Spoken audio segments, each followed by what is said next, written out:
Take us to your grave.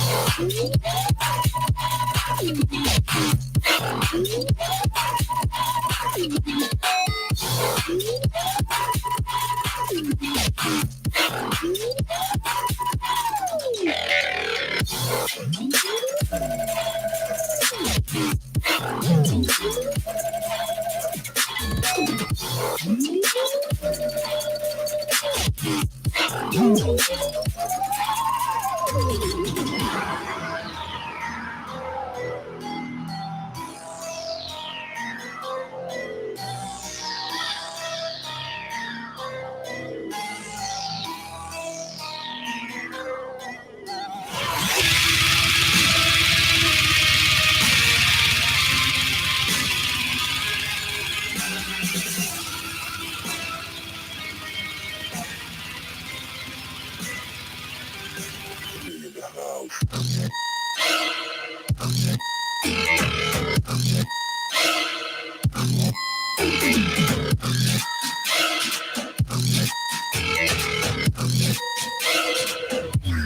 Lock the door.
We gonna see your hands. We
gonna see your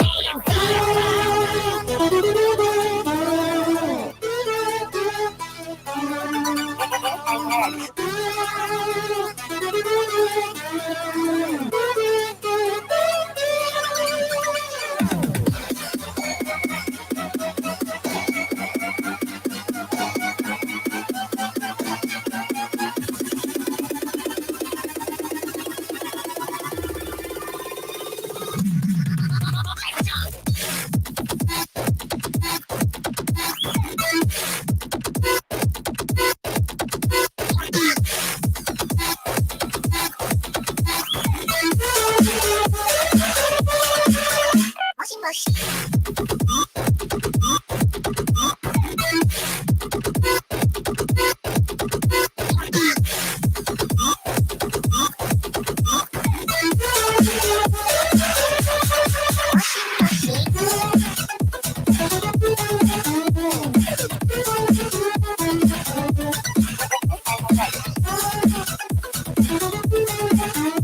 I don't know about you guys,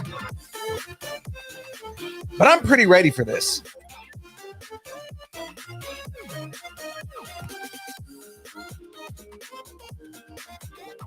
Let's do this.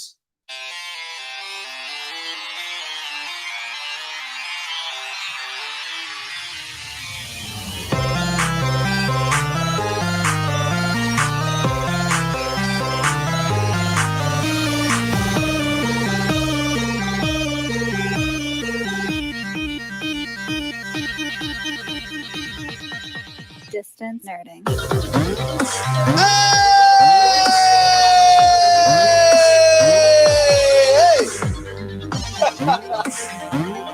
Well, ladies and gentlemen, it's that time again. That time in the week, the special moment that everybody's been waiting for. It's time for the build. Yes. Oh, and are we excited? Oh, yeah. Absolutely 100% excited for tonight. This is a show that got postponed. We were supposed to do in October, and it's okay because we're doing it now, and I'm 100% excited and happy for this because our guest is awesome. How are you doing, Matt? I'm doing pretty good. How about you? I'm doing great. I'm sorry I just gave everybody your government. How are you doing, Graveyard? Good. I had to wear a special shirt. Oh, yes. Rocking the MSTK. And then I see the master in your background. Look at you, man. Yes. Oh, yeah. You are definitely ready here, man. Oh, absolutely. That is awesome. Well, ladies and gentlemen, before we get into bringing the guest on here, of course, I've got to do all the sponsor plugs and talk about who makes the world go round, which is capitalism. But capitalism brings us here, and the particular capitalists that are funding our venture here are a beautiful and great organization called Poddex. Yes, ladies and gentlemen, it is Poddex. Let me tell you about Poddex. Poddex are a unique interview question and episode starting prompt in the palm of your hand. So whether you are a new podcaster or an existing broadcaster looking to grow your audience or get more engagement, you're going to want to check out Poddex. Now, guys, all you got to do is head over to poddex.com and use the code NERDING10 and you get 10% off your orders. Guys, the cool stuff that we get out of Poddex. Now, we use them for a lot of our interviews. We use them for a lot of our live events because we do a lot of live shows with Colossus Girl and all the things that they do. But of course, guys, not only do we use those decks, we also rock the merch. If you guys were watching the show, the download on Tuesday, I was rocking that Podcaster Supreme shirt, and that's some Poddex merch right there. So yeah, guys, check out Poddex. Go to poddex.com. And if you decide you want to buy some stuff from poddex.com, use that code NERDING10 and you get 10% off. I personally use the app. It's $40 a year and you get 10% off if you use that code. So well worth it. Now, you may be wondering, if Poddex powers the show, then what in the hell powers Young Phil? Young Phil has way too much energy. We don't even know how it's happening on Thursday. I'm sorry, Tuesday. See, I don't even know what day of the week it is anymore. On Tuesday, I was obviously sick, and I still had all of the energy of a caffeinated 4-year-old. So I mean, like, you know, it just doesn't go away. And I'm going to tell you guys, the reason I have so much energy is because I am powered by a beautiful, delicious drink called Dubby. Yes, ladies and gentlemen, it is Dubby. Dubby is an emerging brand of energy drinks created to help focus, concentration, reaction time with no jitters or crash. Dubby contains no maltodextrin, no sugar, no fillers, no artificial colors or dyes. If you have not had a chance to taste the Dubby, guys, catch us at our next live event. Next one actually is not until next year, but you never know. We might do like some last minute live events out of nowhere, and if we do, we'll have the W in tow. We'll mix it and give it to you for free so you can try it. I have not met a person yet that did not enjoy Dubby, mainly because it doesn't have all the crap that every other energy drink has in it, and it gives you all that energy, all that you know, it doesn't make you feel like you're just jittery mess, like you're drinking one of those major competitors that's out there. You know, I don't want to get a copyright strike, so I'm not saying the names of those competitors. But guys, if you do get some Dubby, right, and there are 5 delicious energy flavors plus a hydration flavor that just came out, go to dubby.gg and use the code nerding10, same code from the last one, and get 10% off. Well worth it. It is delicious. It is amazing. Like I said, 5 energy blends. We have Tyler's favorite flavor, which is the Dub Sludge. It's Granny Smith apple and secret sauce. My favorite flavor is the Dragonade. It's dragon fruit pink lemonade. There's the fan favorite, because every show that we've done and we've given taste tests for, everybody loves this flavor, and it's the Galaxy Grenade. Galaxy Grenade is a watermelon, guava, and lime, and it is delicious.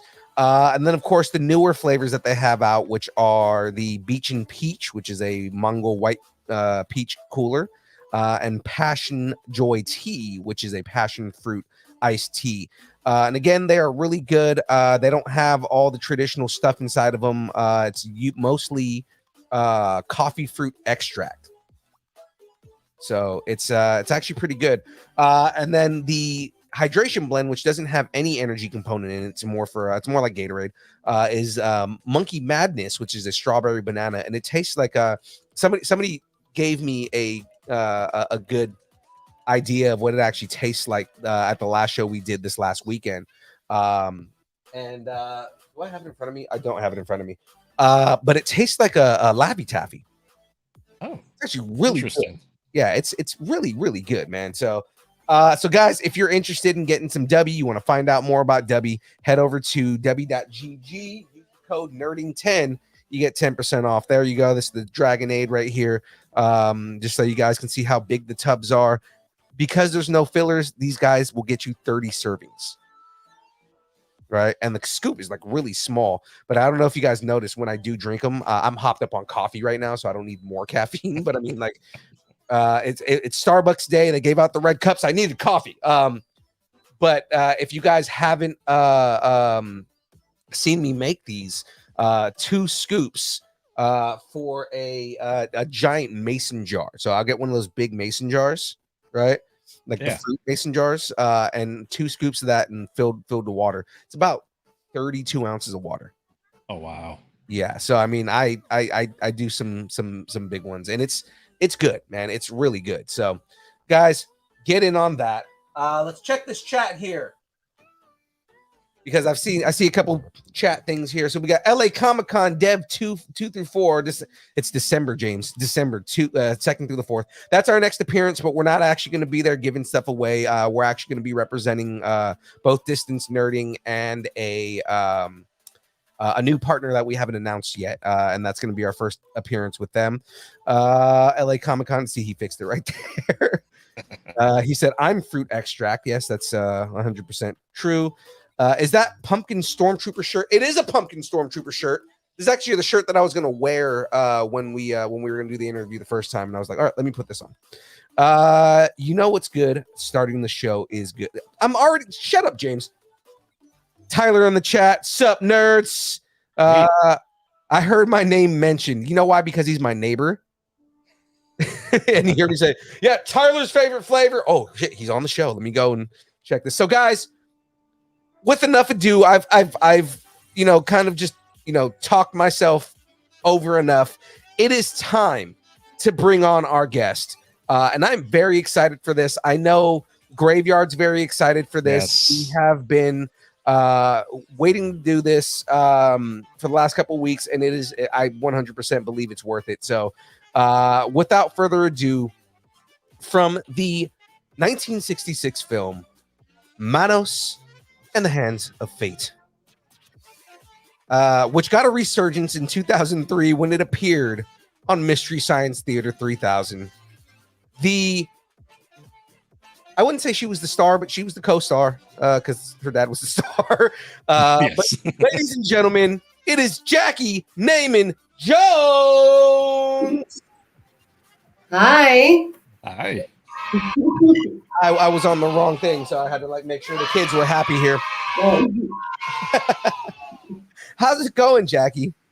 Good. Good. How are you? I am great. I'm going to put you in the forefront right there. It is great to have you on. We are excited. We're going to be talking all kinds of fun stuff with you here today. Yeah. All right. So now that I got this up and going, I guess we should really start with the origins of the film itself. That where we know you from. So at least to get an introduction on kind of where you started in this industry and kind of go from there. So tell us about the process of how Manos became a thing. Well, my dad was executive director of the South El Paso Boys Club in 1966, and we lived in El Paso. But he was really big in community theater. And kind of a side note, and I'm looking at it right now. I'll run and get it later, but my dad won Best Actor of the Year in the community theater. Oh, nice. In 1966, the same year Manos was made. In the play, he was the lead role in the play Henry IV. And he played the king. And Hal Warren, who created Manos, The Hands of Fate, he wrote the script and he directed it and starred in it as Mike, the dad. And he was in the play with my dad, and he looked around and he saw everybody he needed for the roles that he had written in his script. And so he asked my dad to star in it, but he got a lot more than the actor because my dad was an artist. He recreated the painting, which I see behind you. That was my dad's painting. And the one behind me is my recreation of my dad's painting because, and that's later in the story if we get there, but my dad didn't get to keep any of the art that he made. My dad also made the Torgo staff, Nice. which this is not the original. I'm an artist and I made this one. So I've recreated a lot of my dad's work. Anyway, the way Manos happened was all these actors got together and Hal raised $19,000 to make this film just outside of El Paso, which actually now is right behind the community college in El Paso. If anybody goes there, apparently part of the set still exists. Oh, really? Yeah, I saw it like 3 weeks ago. I recreate my dad's robe. So that's another way we were involved is my mother made the master's robe and she made the wife's dresses and she made my little Debbie's dress. So anyway, to go back, my dad starred in it, but he was also an artist. He did all the props and my mom made the costumes. Our dog was in it. The Doberman was our family dog named Shanka, which ironically, Shanka is, we're Osage of the Osage tribe. And Shanka means dog, literally. Manos means hand. So it's, Manos hands of fate and Shanka the dog. Come here. Hold on. I have another. This is Shanka 3. Come here. Hold on. Sorry. No. Come here. Oh my God. She's 3 months old. Oh, she's chewing on me. She's a Chihuahua. But she's feisty. She's a Chihuahua, but she has the same markings. And she's named after my Doberman. So yeah, my family was to me it was more of a family movie. Okay. Because my dad was so involved in theater, and I grew up being very involved in anything that he would allow me to be part of. His art, the theater. And so anyway, this film was made like in 8 days, nights and weekends. Oh wow. Oh wow! So you guys did that. You turned it out pretty fast. Oh yeah, I mean, not only the budget, but everybody had a full-time job. And you have to understand, it was 1966, and nobody was making film in El Paso, Texas at that time. Right. I don't know Yeah. why I brought this dog. She's sick. So nobody was making film there in 1966, and so yeah, we made this film out in the desert in like 8 days, nights and weekends, and then so it was filmed in the summer of 1966, which I was 6 years old when it began, and I was 7 years old at the premiere on November 15th, 1966, which, well, while we're talking here, was just, 2 days ago. Right. So it was made, the premiere was 56 years ago, a couple days ago. And boy, Hal Warren, who created it, he was a salesman. The big joke is he was a fertilizer salesman, which he was. But before that, he sold cars. He was a stand-up comedian in New York. Years before that, he was out there. He was a mover and a shaker, and he decided he was going to make a movie, and he did. And he was a That's one of the things that makes Mono so popular, is that people recognize that they recognize the intention behind it, and the people that were involved put everything they had into it. And even though it's known as one of the worst movies ever made, people like my dad, they won Best Actor of the Year award the same year. So, there's a lot of components it takes to make a movie, but you have to understand that Hal Warren, he was working not only on a $19,000 budget, but he was working with a rented camera that was a Filmo 70, which was a Korean War and Vietnam War camera, for footage. And it shot silent, wind up 32 seconds. wow. And who makes movies like that? So I think the thing that makes Mono so popular really is the fact that this guy said he was going to make a movie, and he not only did it, but he got it produced and in a theater, even if it was just for one night. I mean, it was so bad that after the premiere, the theater canceled the rest of the run. Oh wow. But I mean, there's a lot of like innovation and work involved in doing that. Like, I mean, you took a camera that wasn't designed to make movies, but you made a movie out of it, with it, Yeah, and it's been taught in film school as everything not to do in filmmaking. I mean, the editing, the synchronicity, the lighting, everything. But if you were there, the lighting was all car headlights and usher flashlights from the community theater. I mean, that was basically it. And day for night shots, well, yeah, because everybody had a full-time job. So when they're saying it'll be dark soon, and we're in the middle of the afternoon of a El Paso, Texas summer, when you look at everything in context. Right. No, what's funny is the first time I actually came across the film wasn't with Mystery Science Theater. It was at I was at a con, and this guy had a panel where that's what he was teaching. He was teaching what not to do in films and like the worst way made. And he was talking specifically about that film.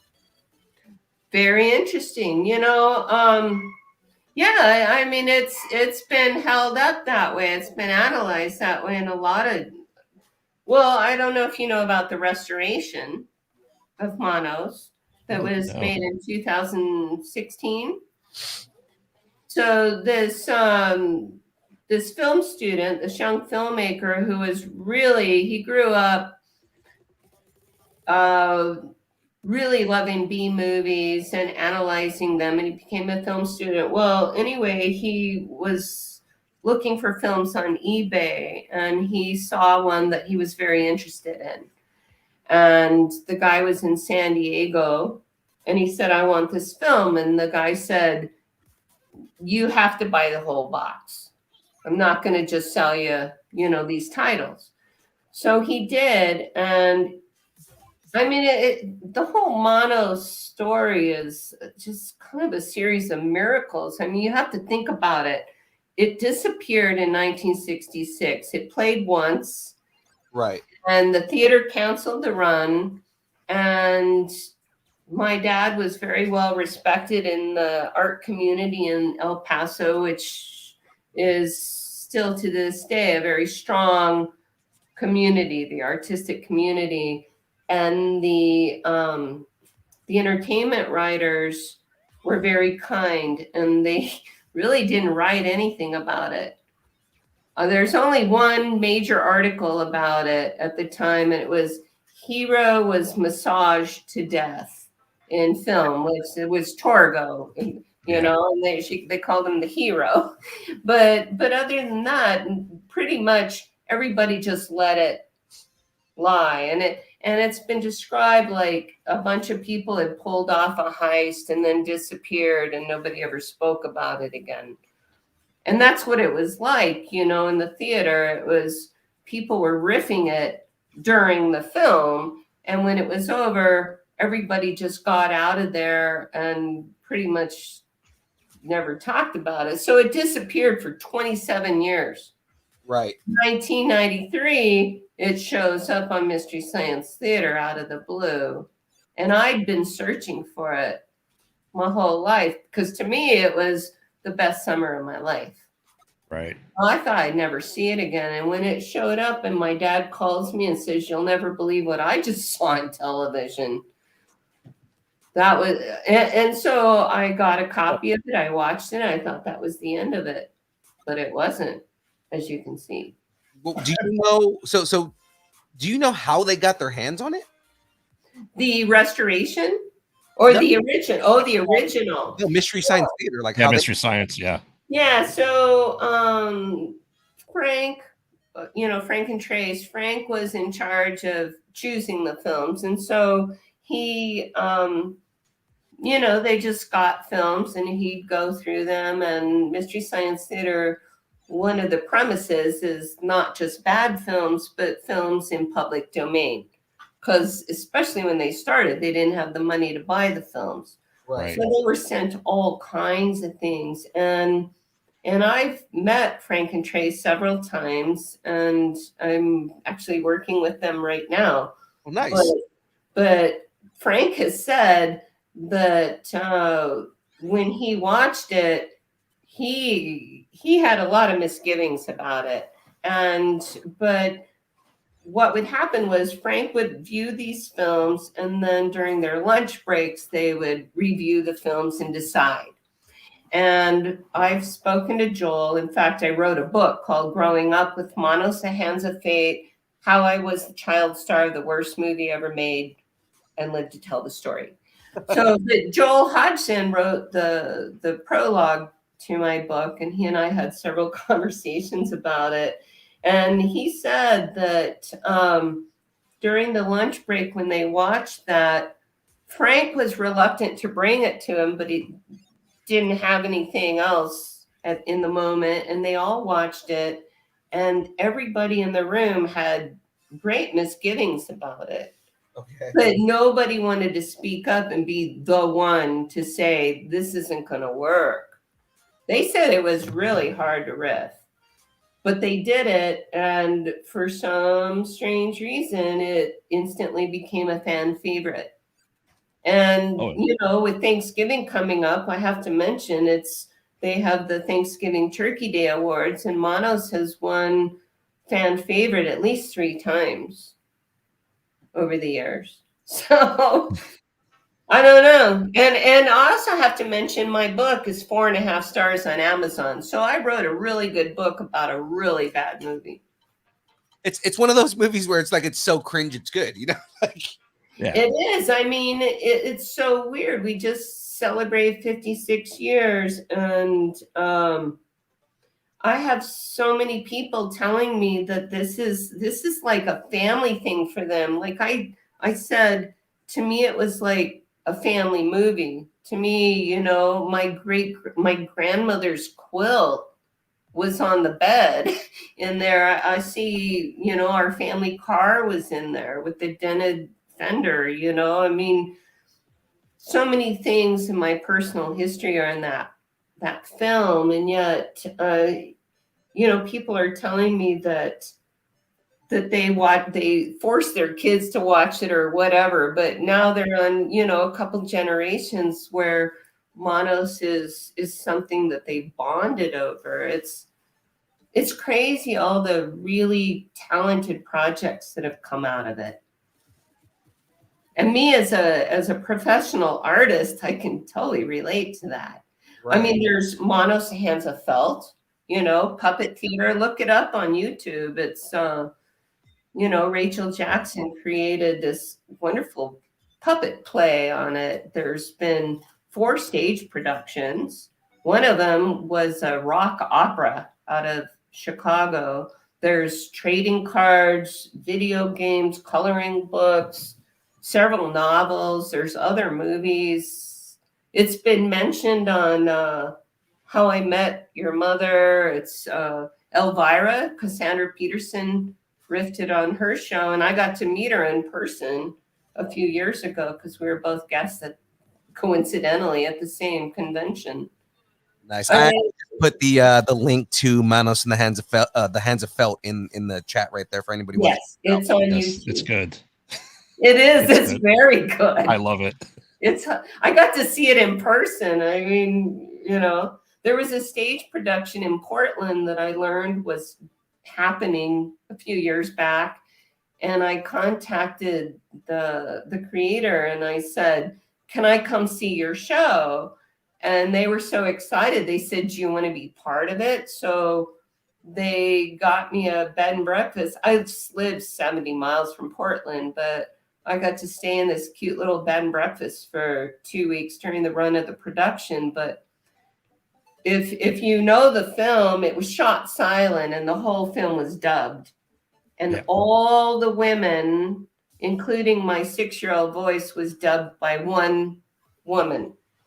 And yeah, believe me, it was shocking during the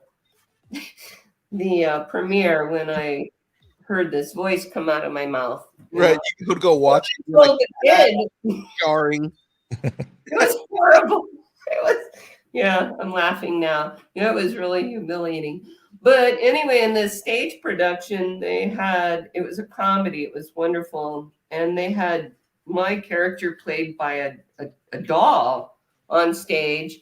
And they had the Doberman as he was made of felt and cardboard, and he was on little wheels, and he rolled across the stage. And when the master pulled him, sometimes he'd fall over. It was so funny. Oh God! But this.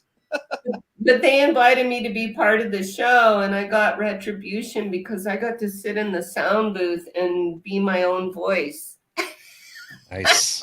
That's So I got to voice the doll on stage, which was, I'm cold. Well, let me ask you this. How long after Mr. Science Theater do you realize there was this big resurgence for the love of the film? It was 27 years.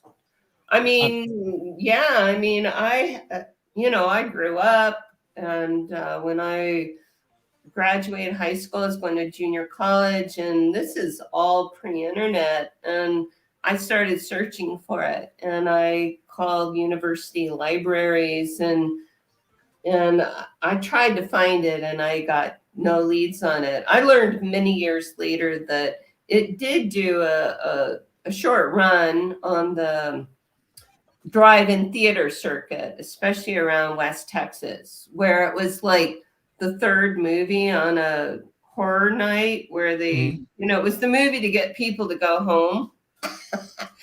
And but that was pretty much it. And then my dad happened to be a Mystery Science Theater fan, and he was living on the coast in Lincoln City, Oregon at the time, and I was in Northern California, and I was married and had a young son.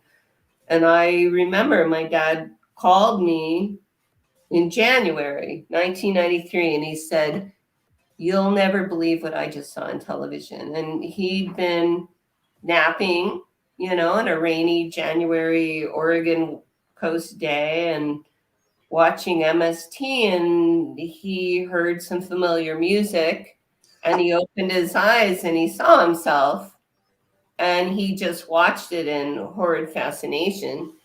Then he called me, and it was on Comedy Central, and they had an 800 number in the bottom corner of their screen. So I immediately turned on the television, and you have to know, this is like a weekend afternoon, and I called that number not knowing what was going to happen, and somebody actually, a human, answered the phone, and he identified himself as Matthew and told me he was in the HBO offices in Manhattan.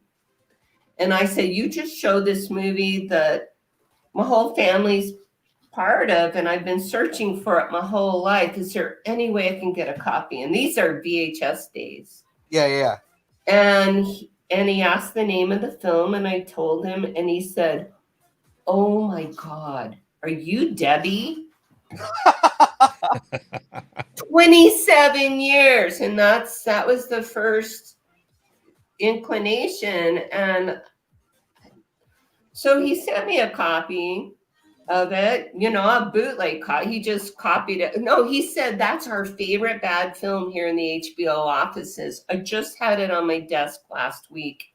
So he made a copy and sent it to me, which I still have, hand labeled. And I watched it by myself, and I was happy. I'm like, I got what I wanted. I gotta ask, like, how cool was it to like call the HBO offices, and when you ask for this movie, the immediate reaction was, "Are you Debbie?" It was shocking. It was shocking. I mean, well, here's the thing is, when I asked him that, there was this long pause, and I was shaking, and I thought he hung up on me, or we got disconnected, and I didn't know if I'd have the courage to call back. And when he said that, I was just blown away. But since then, I have to tell you, I've been interviewed by Cracked.com, Entertainment Weekly, Playboy Magazine, October issue 2015. That's pretty awesome. They contacted me. It's an 8-page article, and it begins with my name, and it's on the cover too. The battle over the worst movie ever made, which is a whole nother story. But I remember, see, I live in a small Oregon town of 1,000 people. Okay. I was on the school board. My brother-in-law was the mayor. My sister was the librarian at the high school. That's how small the town is. We have a total population of 2,000 people, or 1,000 people, but the whole school district is 200 kids. So I know everybody. Right. Oh, and I was head of the Arts Council, which I created. So my son comes home from school. He's 16 years old.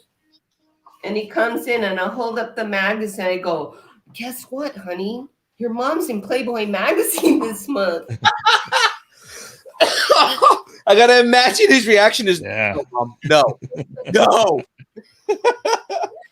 You could see his whole life flash before his eyes. I thought he was going to faint. He's like, "I have to leave. Where am I going to go? I can't stay here."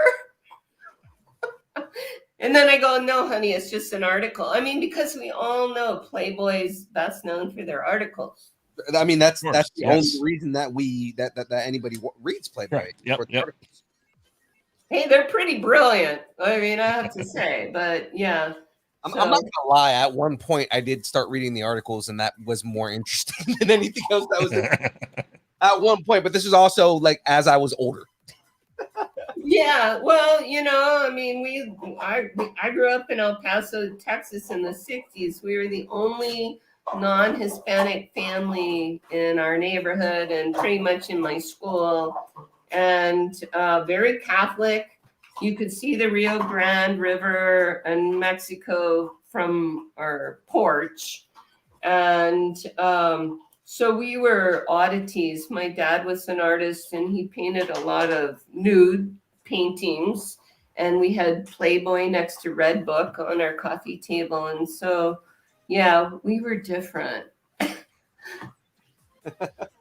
So yeah, I mean, how long did it take for you to get that copy? And what was your next path? I know you tried to create Manos, a new movie for a while, right? And it took a while to get made.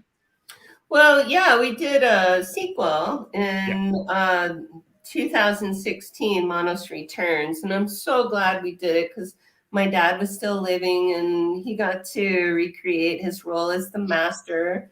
And in the writing of my book, I did a lot of research and I was able to talk to people who'd been involved who were still living, and many of them aren't now because I was 6 years old at the time.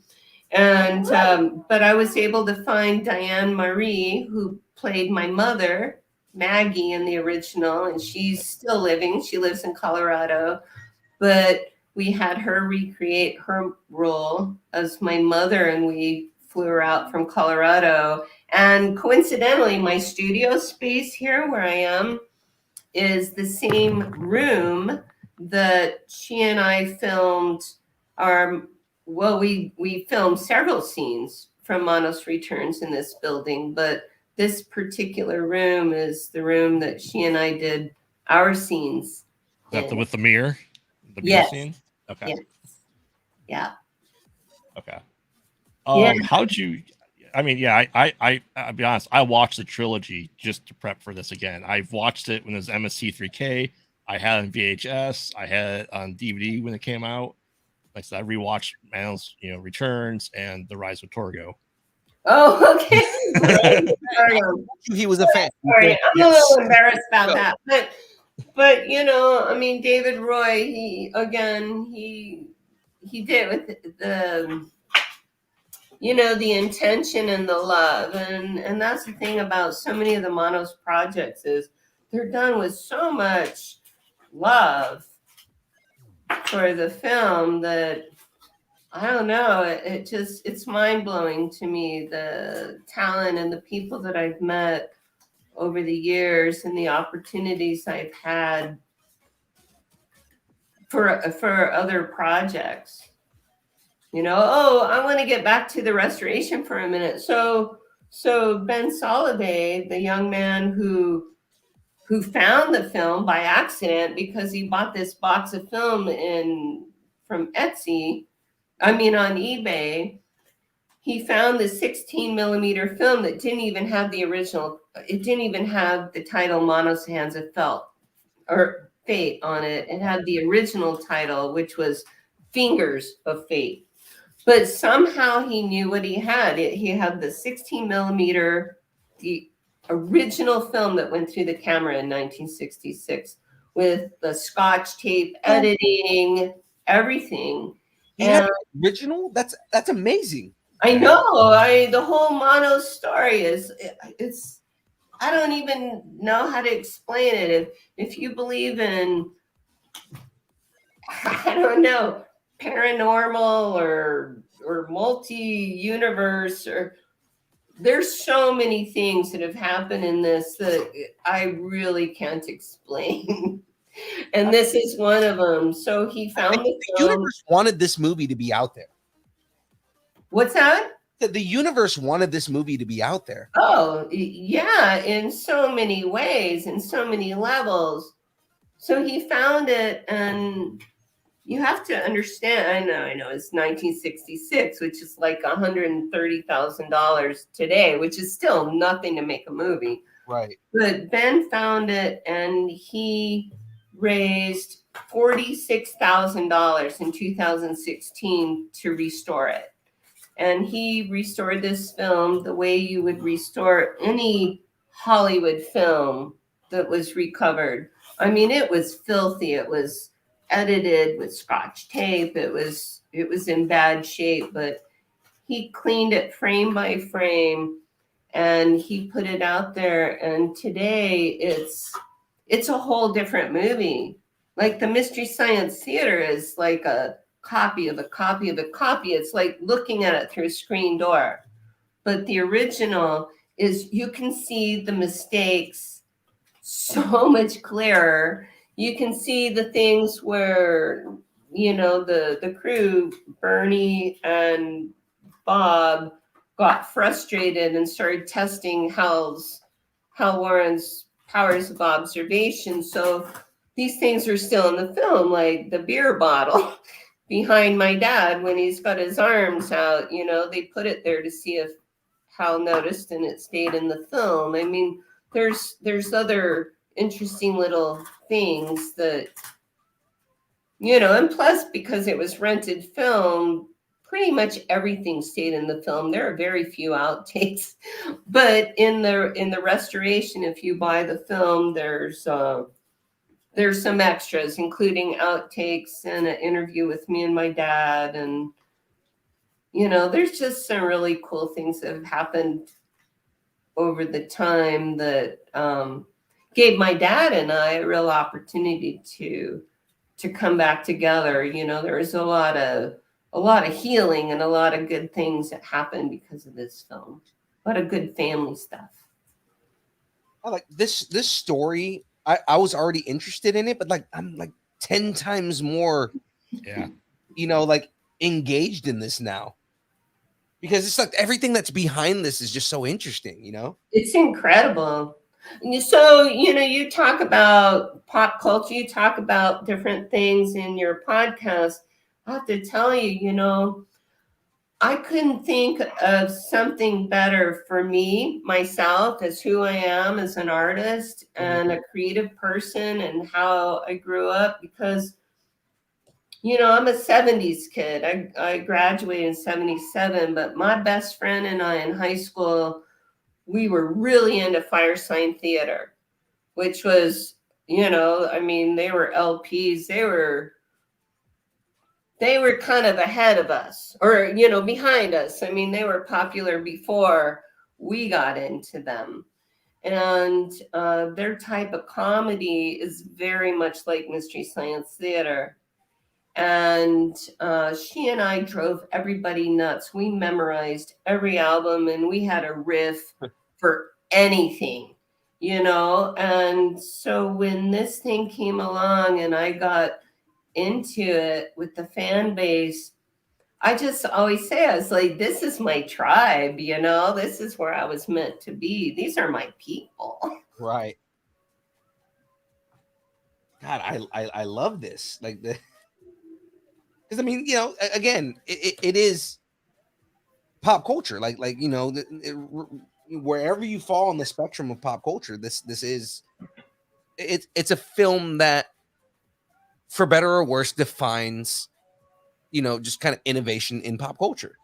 It really does. And, the thing with the Mystery Science Theater fans and Fire Sign Theater is, I always describe them as like, they're these really fun-loving, nerdy people. They're intelligent, they're creative, they're just so much fun. I mean, going to events and getting to meet people and the opportunities I've had to be part of other projects. Like, I don't know if you've seen the film Primal Rage. It's a Bigfoot film, and it's by Patrick McGee, and he actually made the costumes for Predator, Alien vs. Predator. Oh, nice. And he not only made the Predator costume, but he is in the costume. he's 6'8". He's huge. I'm 5'2". So it's like, but I met him because of Manos. And when he was making his own film, Primal Rage, he wanted to do some filming in Bigfoot country, which is where I live. Right. And we were able to arrange it, and he brought his cast and crew here, and they did filming in my backyard. I have this beautiful 16-foot hand-painted teepee, so we did some Native American ceremony scenes in my backyard, and my ex-husband was the medicine man. He's full-blood Native, and we did a peyote ceremony scene in my backyard in the teepee, and my kids and my grandkids, my son's the drummer. I mean, it's like these things. I look at that film and that's a really good movie. You got to watch that. But so the teepee scenes, the ceremony scenes, that's me and my family. See, the name sounds really familiar, like it's something that I'm familiar with. So I, like, every time you said Primal Rage, I'm like, I know. Yeah, I mean, I know there's video games, there's other things, but if you look up the movie, it's by Patrick McGee, and it might be on Tubi. Okay, so it's definitely something we're gonna check out. I mean, yes, absolutely, I'm gonna check it out for sure. You'll like it. I love horror movies. Oh, and it's a Bigfoot movie. It's good. It's good. His entire podcast is they review horror movies. So I mean, like, this will definitely be something that he reviews. Oh, absolutely, absolutely. Love horror movies. So Jackey, I gotta ask you this, right? Because we've been talking a lot about your career and everything like that, and the movies and everything, but our big thing here on this show is talking about what you're nerding out on. So that's really what I want to know. I want to know, what are the things that you're nerding out on right now? Well, I think I follow my parents' path in a lot of ways. My mother was a teacher. My dad was executive director of the Boys Club. They've always been community oriented, and I've always been community oriented. And I have this opportunity right now with several people. I'm starting an artist co-op, and it's called the Arts Access Artisan Co-op.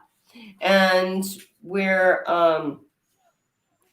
doing all kinds of things. I mean, we're going to be doing like an art gallery. We're going to be teaching classes, art classes. We're writing grants for kids from underprivileged communities, like the one I live in, of 1,000 people that's at the end of the road. There's a lot of services our kids don't have. We have so many creative people that don't have opportunities.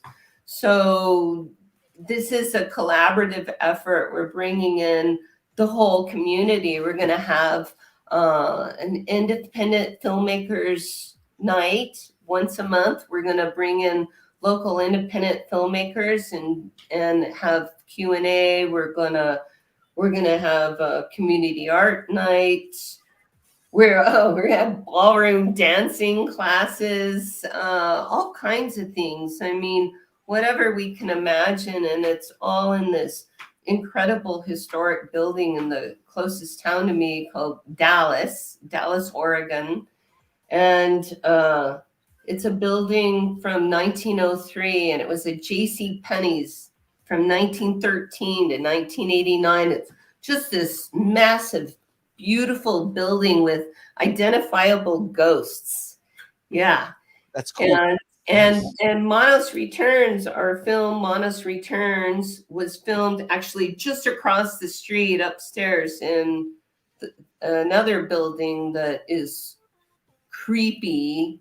And our first independent filmmakers night is going to be Manos Returns. And we're going to have stories from all the cast and crew, because everybody on the cast and crew has some kind of ghost story or some kind of, there was a lot of interesting things that happened during filming. I mean, my interpretation of it is that that upstairs had been uninhabited for over 100 years, and the whoever was up there was really happy to have us. They didn't want to scare us away. They just wanted us to know that they were enjoying what we were doing. Probably the wives in their dresses the best. I don't know. Oh man, that is awesome. Yeah. Man, this is cool stuff. So so we've mentioned a couple times that you're that you're an artist and that you have your artwork and everything like that. Tell us more about what kind of like the art that you do, and kind of just kind of elaborate more on that. Well, when I was growing up, my dad, like for instance, in Monos, the Torgo staff and the cauldron of fire that he made out of metal, he did welding, he did sculpture, he did all kinds of things. But he was really, he loved reusing things. So I remember as a kid, we'd go out in the desert and he'd find old abandoned shacks and take all the wood and build. I mean, our furniture, our living room was paneled in this old wood. He made frames. He'd find old abandoned silver mines, and I'd go with him and we would quarry for turquoise, and he'd make jewelry, which I still have some of the silver and turquoise jewelry he made. Oh, that's cool. But so that's my art. Is I found that I would see old doors and windows like leaned up against garages or ready to be burned on a pile, and it just hurt me to see these historical things destroyed. And so I started collecting them, but I didn't want to be a hoarder. So, I would cut like the doors, for instance. Well, you can see these panels, this closet door behind me. So there's 1, 2, 3. There's 5 panels, and I take my skill saw and I cut each one, and then on the inside, that's where I put the art. I had a 30-year career doing high-end faux finish. I did murals, Venetian plaster, textures, like marbling. That was my favorite thing. One of my favorite jobs was I marbled columns in a home theater, and the client had a friend over, and I was just finishing up the columns, and the client said, "Look what Jackey did," and the woman was confused. She was trying to figure out how 5'2" me hauled in those marble columns and set them up, as paint. So, so I use the techniques that I've learned over 30 years and I apply them to my art. So I take these old things and I repurpose them. I give them new life and turn them into art. But my subject matter is always symbolic. I do trees because they're attached to the sky and they're rooted to the earth. They're balanced. I do octopus, crows. I do things that have a lot of depth and meaning to them. And then, I sell my art online. I sell it. I do commissioned work. But this artist co-op is going to give me another opportunity to get my work out there in a broader spectrum. Nice. Is any of that stuff available on your Etsy? Yeah, some of it is, and I need to update. But yeah, some of my art. And if you look on my Facebook page, Jackey's Art, Jackey with an EY. And you look at the photos, you can see a lot of my career. I've put a lot of the work that I've done over the years. And for the last 7 years, I've been teaching the paint and sip parties, like at bars and restaurants, 2-hour painting classes. And I love teaching. So there's where I picked up my mom a little bit because she was a teacher. So I've just kind of incorporated all the things that I grew up learning about. Nice. And then a lot of those links are scrolling across the bottom of the page right now. So your Facebook page, your Etsy, the website for the online paint classes that you teach. I've got those on there. And then a couple of the YouTube ones is let's see, we're filming the Monos Chronicles, which is a new, there's Monos Returns, which was the film that I produced in 2016 that is the story of Debbie, my character, 50 years later. Like, what if Debbie was raised by the cult? And she becomes the master. And that's what the premise of that story is. So in that, I am not a very pleasant human. If you can imagine a 6-year-old child raised in that environment. Right. But the Monos Chronicles is a whole nother universe and story. It's what if Debbie escaped as a child and she's been in hiding her whole life. And now she's got partners to help her, and she's going after retribution and to create good things in the world. So and you can find that's on YouTube, the Monos Chronicles. The trailer is there, and that's almost done. We're so close, but for the budget, it's so good. I'm really, really excited about it, as you'll see when you see the trailer. We're hoping for that. We're looking for distribution and really hoping that will be a series, and this is just the pilot. Nice. That's awesome. Actually, so I do have that trailer. Would you mind if we played it on the show? No, please. Okay, yeah. Give me a second to load it up. Yeah. I'm very full of it. Yeah. So putting it on the screen for anybody who wants to check it out there, but I'm actually going to open it up. We're going to play it here so that way we can actually watch it and get a reaction here on the show. Thank you. Yeah. Let me just get past the ads because ads suck.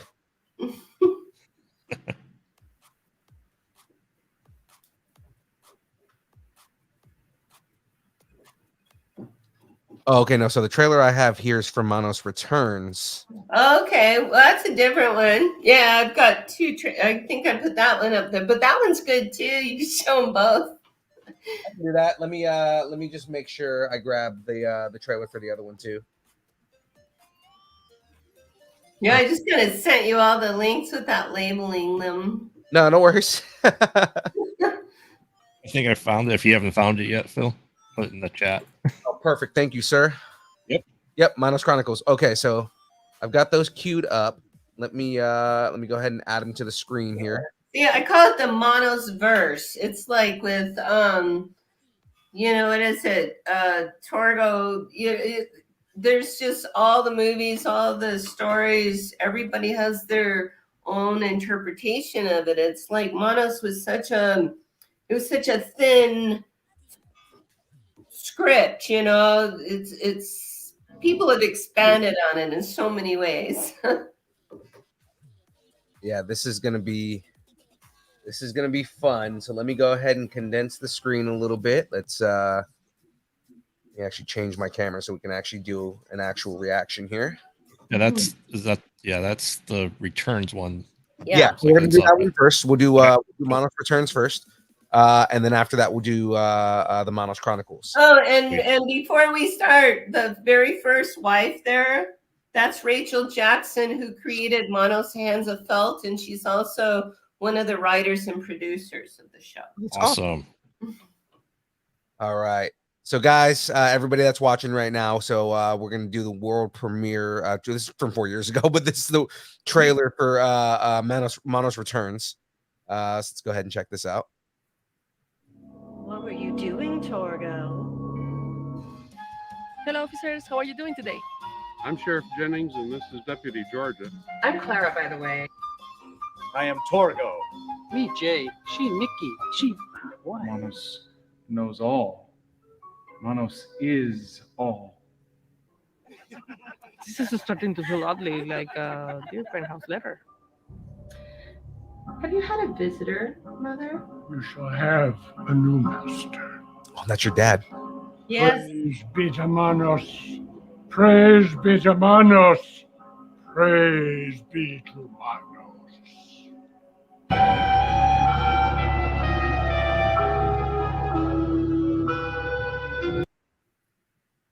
Oh, wow. And I want to say that in that the sheriff in Monos Returns is the son of the original sheriff. Oh, really? That's awesome. Yeah. So we got Diane, we got my dad, and we got the son of the original sheriff. And in the soundtrack, "Forgetting You" is sung by the original woman, Nikki Mathis, she recreated the song. We found her in Chicago, and she recreated it for us. Oh, that's cool. Very. All A right. lot of love went into that, I'll tell you. So here, ladies and gentlemen, is the teaser for the Manos Chronicles. This is the show, the upcoming show. So I'm excited for this. Yes.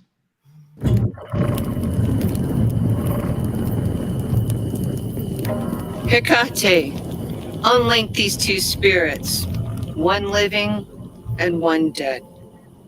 Sharon, take back your ward across the river Styx. Ma'at, use your... Suggestion? Debbie, it's been so long. I've been worried about you. Let's get to work then.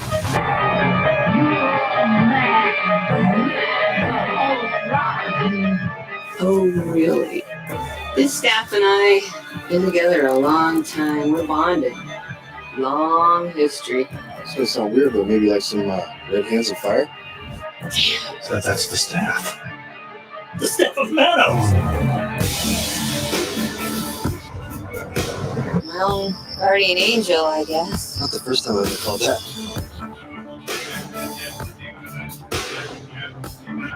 Yeah, it's not my first rodeo with this type of work. Okay. You're a very interesting character.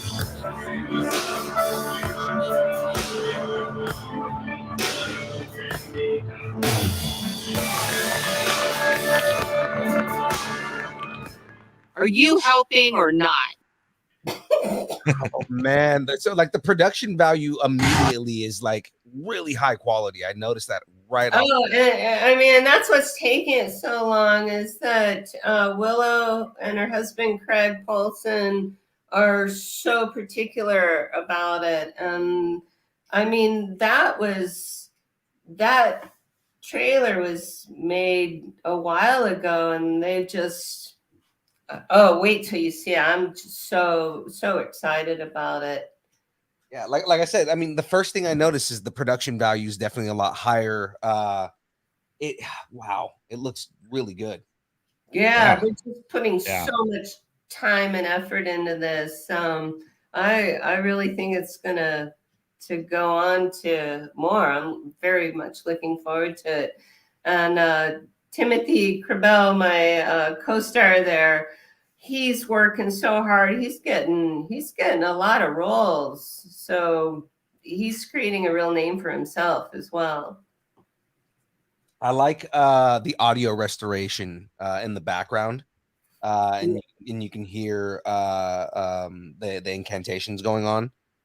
Yeah, and that's my dad's voice. Mm-hmm. And the woman's voice, we got Diane, my mother, from the original to record that. So her voice is in this as well. We're doing everything we can to, bring everybody we can into it. But and Lippert Productions, her producer, he's the son or grandson of the original producer of Mono's Hands of Fate, Lippert Films. Wow. Yeah, so we're friends on Facebook, but yeah, he's our producer and he was part of the original too. So I'm telling you, that's part of this whole thing. That's, anybody that mocks it, I don't care because they don't get it. There's so much love behind this. Yeah, I mean, like, So it sound like a Torgo remix there too. A what? At the end. Sound like a remix of Torgo's song at the end there too. Yeah. Oh, I know. I loved what they did with that. It's like as an audio engineer, I have a real soft spot for restored original audio. Okay. And hearing the way that they treated the audio with when your dad was talking, that's like, again, that's something that I noticed immediately. It was like, wow, that sounds really good. Nice.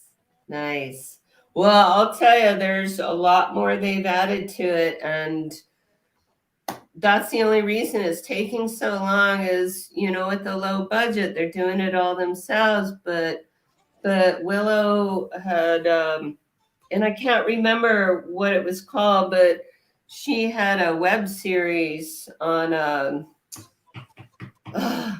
like an antique show, but she won some awards. They just had the highest standards, and I'm so honored to be part of this production, as well as Monos Returns. I mean, the whole family of Monos Returns, we're still a family. We always will be, and we'll still do other projects. Well, now let me ask you this. I see you're in contact. You talked to Frank and Trace and Joel.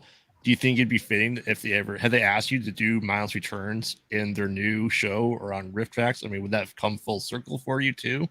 Do you feel? I don't know if they're going to ask that, but Frank has said for years he would never riff Monos again. I mean, it was like, it was so painful. He would never do it again. And it was one of his ongoing jokes. But last December, they invited me because they do an online show. The Mads Are Back on Dumb Industries. And they decided to riff Monos for their Christmas special. And their producer, Chris Gerbich, contacted me and asked if I'd be a special guest. And when they asked that, I said, well, would you want to show the restoration? And I got a hold of Ben Solovey and asked him if he'd be willing to let them do that. And he's so sweet. He goes, for you, anything. So he let them show the restoration. And during that show, Trace even said, he goes, I kind of feel bad for riffing it. It's not that bad when you see it this way. I mean, it's still bad. It's just a whole different experience. But they said that even to today, that was their best attended show. I don't know how many people came to that show, but because it was Monos and I was a special guest, but it was so successful that I had been thinking, like I said, I've been doing painting classes, and here we are in the middle of COVID, and when the in-person classes weren't working so well. So I contacted their producer and asked if maybe we could do some Mystery Science Theater themed classes. And so we've done 7 so far, and we're building quite a nice group of people. It's so much fun. We do them once a month, every second Saturday. And it's become so popular that we're doing a different series of classes as well. So now I'm doing online classes, but I've talked to Frank and Trace. And so Chris also does the Mary Jo Peel show, who played, Yeah. Oh yeah. Trust me. I'm wearing my Mystery Science Theater shirt. All right. So Mary Jo does a weekly show with Chris as well, and she does a cooking show. She does several things, but she came to my painting class last month. We painted Torgo, and so Mary Jo came and she painted Torgo with us, which was so much fun. But next Tuesday they're recreating, if you guys are too young, but the game show Password. I know Okay, so my wife likes watching classic game shows and stuff like that, so I know Password. Okay, so we're doing Password next week. They asked me to be a guest. So I get to play Password with Mary Jo and several other people on live next Tuesday on the Mary Jo Peel show on Dumb Dash Industries. So if you go to Dumb Dash Industries, you'll see the Mad Show, you'll see my painting show, and so is Jackie's the Hands of Paint. Game show. We're talking about Password in general. My wife walked in. She goes, "Did somebody say GSN?" Yeah, so they sent me one of the episodes to watch, saying that's what they were gonna frame it around, and it's so cute. It's a Betty White from 1968. So that was so much fun. I can't wait to play. I think I'd be really good at Password. That's a game that I could play. That sounds like a buttload of fun. Yeah. And that's going to be on their channel because I'm on Tuesday. Yeah, 2 days before Thanksgiving.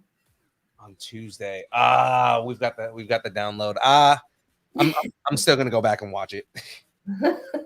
Yeah, absolutely. Yeah, we have our show on Tuesday. What do you know what time on Tuesday it's going to be? 5 p.m. Pacific time. I'll be able to catch a little because I should be able to catch it because our show starts at 6:30. So I mean, oh yeah, just be prepared for your show, then you can watch ours and just dive right in. Right, because usually around then I'm doing prep, so I might have to have it on in the background. Okay. Well, I'm excited about it. That's really fun, and I'm just loving all these opportunities to. Just to participate with the Mystery Science Theater crew, having Joel write the prologue to my book, and I've met him a couple times, and just the people I've met, and they're all so much fun. I just feel like Mary Jo and I should just hang out. We have a lot in common. That's so cool. Like I'm usually jealous about a lot of things, but there's like a level, like an other level of jealousy with what you're talking about right now. I'm telling you, I don't know how my life turned into this. I mean, I'm still a financially struggling artist, but God, I wouldn't trade any of these experiences for anything. I was born for this, I think. Yeah, no, we definitely love this. And yeah, I mean, we're gonna have to check out all these appearances and everything that you're doing. Just because it just seems fun. It is fun. Yeah. A friend of mine. Well, I have to tell you, last October 4th, I had some very unexpected. I had a car accident. I totaled of my beautiful Subaru Crosstrek because I had a grand mal seizure while I was driving. Oh no! Yeah, and I was literally, I had just turned off the highway like 10 seconds. 10 seconds. I went back and I counted. I checked it out. And I hit an embankment and I killed a stop sign, and that was it. I was the only one hurt, and my car. And then I had 2 more grand mal seizures in the emergency room. Ooh. And I broke my sternum and a vertebrae. And I'm healing from that. And I'll tell you, Monos Chronicles, I don't know how I did it because I had a lot of memory issues, and we were filming that like 3 months later. And my neurologist said, I don't think you should do that. I go, you don't understand. I'm on 45 pages of a 57-page script. It's about me. I kind of have to.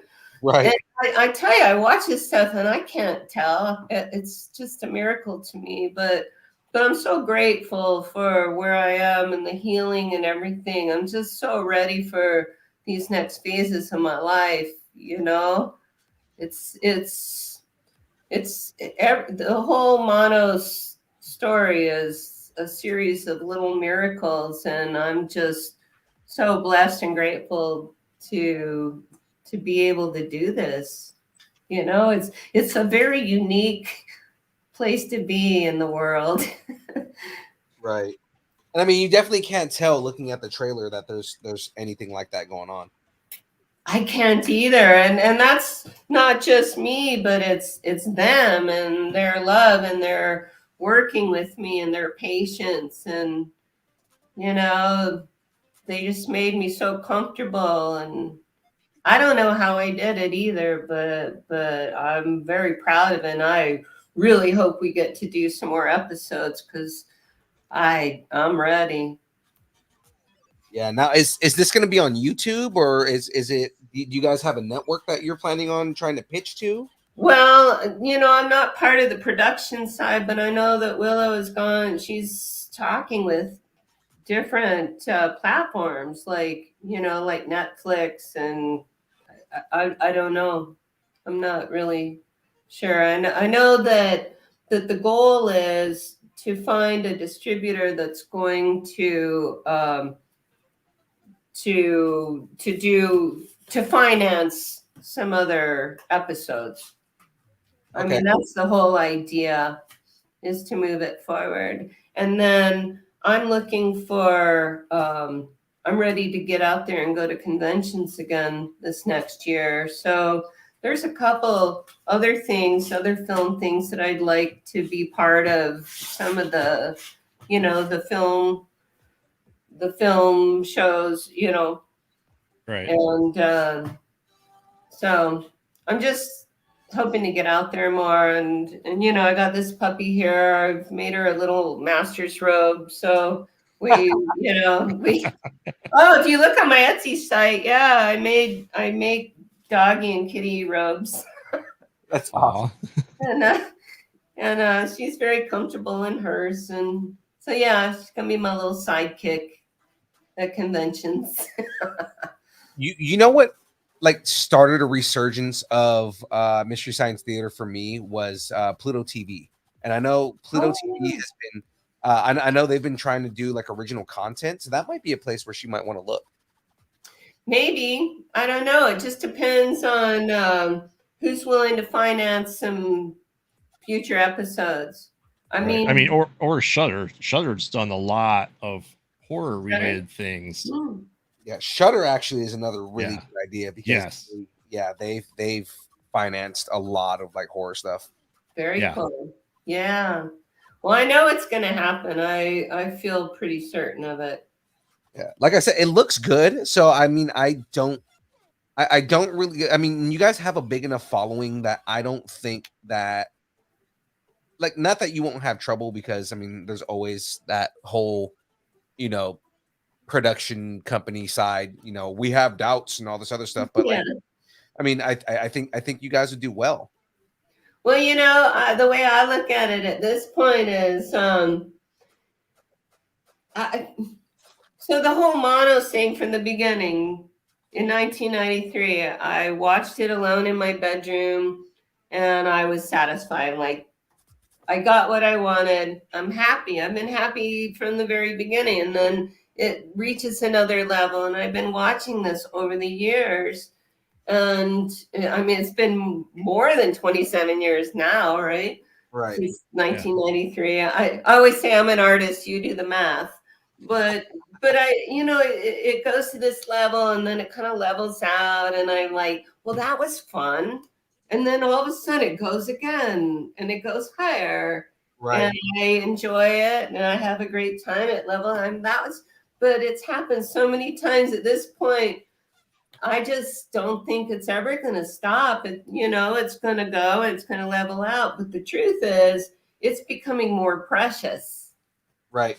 As time goes on. And besides Diane Marie, who played my mom, and I have regular conversations with one of the wives.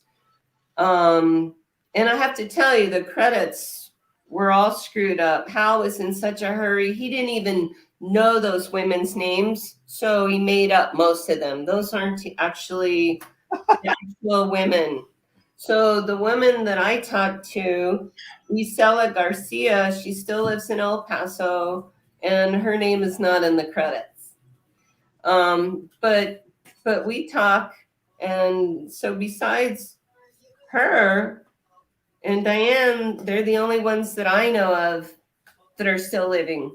I'm sure some of the other wives are, and I found another one, but she didn't want to talk about it, which, you know, is fine. I respect that. Yeah. But yeah, so it's just becoming more precious, and it's just because I was 6 years old at the time that I'm still here, and I'm so glad I wrote my book when I did, when I could still find people and corroborate my memories. And I did my best to make sure what I was saying was, you know, correlated with other memories and other things in history. So, I mean, sometimes I have to go back and read my own book just to make sure I'm saying it right, you know? Yeah. That's the thing is like that's the thing about B-list horror is like there are entire fans of nothing but B-list horror. So it's, Yeah. I'm kind of one of them. Yeah. So I mean, like there's never gonna be a situation where at this point, especially with like, you know, especially with like film buffs and people who watch this kind of stuff, there's never gonna be a point where Monos fades out of the lexicon. That's right. I mean, who's it? Judith O'Day from Night of the Living Dead. I'm looking at her picture right there because she signed it for me. But I met her at a convention a few years ago, and she played Barbara in Night of the Living Dead. Right. You know, and she was like 90, and her son was with her, and you know, I mean, things like that and things like Manos, they're just always going to be part of culture, and they've passed on through families, and now there's kids and grandkids that are into it. And you know, as long as I'm alive, I'm willing to play the game. You know, I just enjoy it so much. I just never get tired of it. I'm an artist. That's what I do. You know, this is just part of my art, my history. So I do have a art film question for you.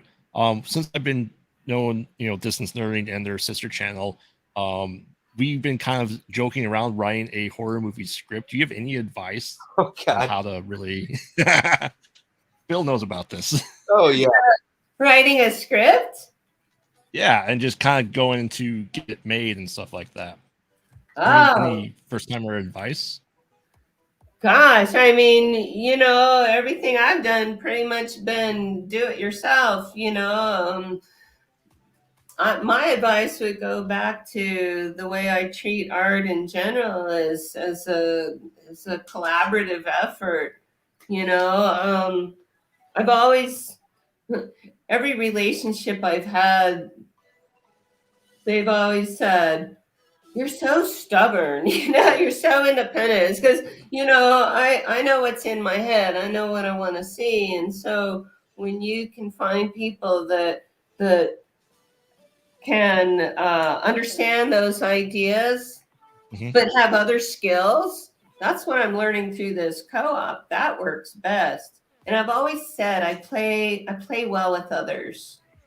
I just do so much better when I'm accountable to other people. So like writing Monos Returns with Rachel Jackson and Tanya Tomic, the three of us wrote the script together, and that playing back and forth, that's really important. Working with other people, because in you as a B horror movie, you know, I watch a lot of films and I'll be really into something. Then you get to a point, all of a sudden it just kind of goes off and like, I don't know, they got lazy all of a sudden, and that makes no sense. You know, it like ruins the story for me.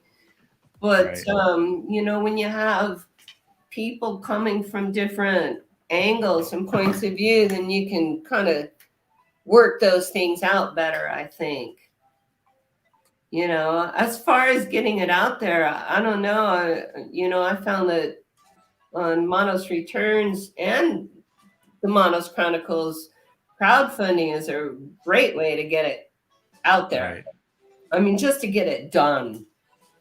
You know, you get your fans, your friends, and you may not get the budget you want, but you know, you get a lot of people that are into what you're doing, and you get a lot of people working for free. Right. I mean, that was Monos. Nobody got paid, you know, except me. I got a red bicycle with training wheels. And the Doberman got a 15-pound bag of dog food, but we were the only ones paid. Yeah. The highest paid actor. Yeah, I mean, you're not the first person. I had the pleasure of meeting John Dugan, who played Grandpa in the original Texas Chainsaw Massacre last month. That's cool. Yeah, we were at a horror movie marathon convention. So it was my first time the podcast was sponsoring it. We sponsored the movie and everything. And, you know, he had the same story. It's like, you worked. You didn't matter what your job was. You know, someone's like, you have to move furniture or build furniture. You're doing it. That's just the family of that. Yeah. It sounds like, you know, same experience with you with Manos was it's the family movie and still shows. Well, Monos Returns, I did everything both of my parents did in the original and more. I mean, it was filmed here, so a lot of people had to travel, and my house was full of people, and I provided the food. I mean, you know, the financing paid for it, but it was my kitchen. I was doing most of the cooking. I did the food. I put people up. I provided the locations. I made costumes. I mean, I made the master's robe. I made the wives' dresses. I did so. I made this Torgo staff is the one that was in both Monos Returns and Monos Chronicles. I made that, you know, and I made it just the way my dad made the original because I watched him. He cut it out of cold rolled steel. And so I used a friend's welding torch and did the same thing, you know. Nice. So we really, a little bit of everything. You just do everything. Right. So you have a love for it. Like your own stake inside of it is that, you know, you have an idea that you want to have done and you get it done. You find a way. You just find a way, and if you have that intention and you're open to it, then the people show up. Just like with this co-op I'm doing, it's like magic. It's a dream I've had for a decade, and the timing is right, and it's happening so fast we can barely keep up. There's so many people that want to be part of this thing that are so excited about it. They keep saying, "Oh man, we need some culture around here," you know. So, I meant to ask this earlier, but what made your dad move out to Oregon, like from El Paso? Oh, well, first he went, when my parents divorced, he moved to Southern California. And then I went to live with him as a teenager. Okay. I had to tell you, my dad was suicidal. And so I went to live with him to keep him alive. That was my goal. Right. And so then he met his third wife after his last suicide attempt, and they got married and lived together, you know, were married for like 40 years, but they moved to Washington, and then things didn't work out there, and they ended up in Northern California. So I moved to Northern California, Sonoma County, where I lived for about 20 years, and then they ended up on the coast of Oregon, Lincoln City. And then my younger sister found this tiny town here, Falls City, Oregon, where my brother-in-law became the mayor, and she started working for the school. And then my dad found a house here, and we all ended up in the same little town, 1,000 people. And now both of my sons and all 4 of my grandkids live here too. It's pretty awesome. Yeah. I mean, it's kind of, I mean, there's a little bit of a sadness at the beginning, but I mean, it's good that it worked out at a point that, you know, your father wasn't successful in those attempts. Yeah, I mean, and that's part of the whole story is like, yeah, he was suicidal, and I was 16 and he swallowed a whole bottle of Valium. Oh my God. And I called 911. He ended up spending 2 weeks in the mental part of the hospital, which is ironic because in his theater career, one of his best roles was John R.P. McMurphy in One Flew Over the Cuckoo's Nest. Oh, wow. Yeah, he did really well in that role.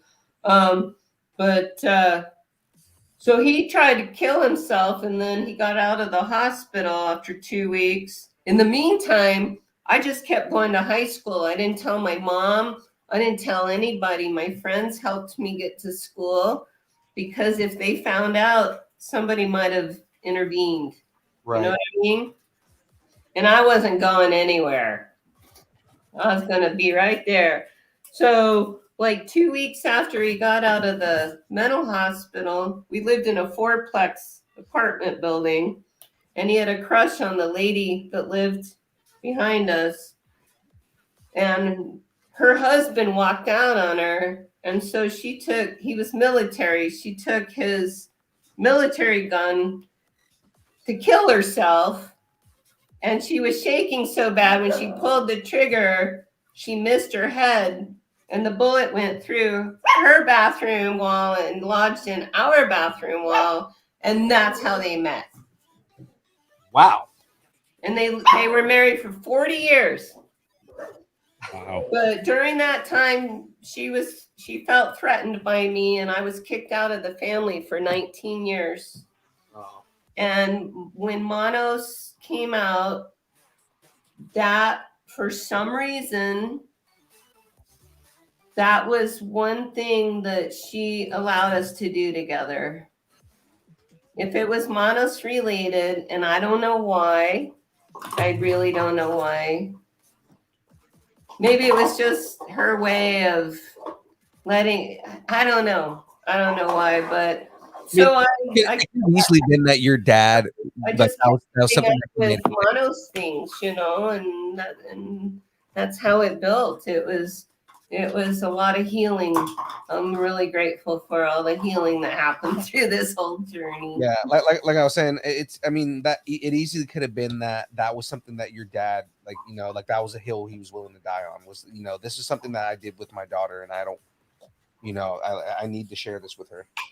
Yeah, he could have stood up for it, for all I know. I don't know. I never really got the background on it. I just know that, and then this tiny town, I had a friend,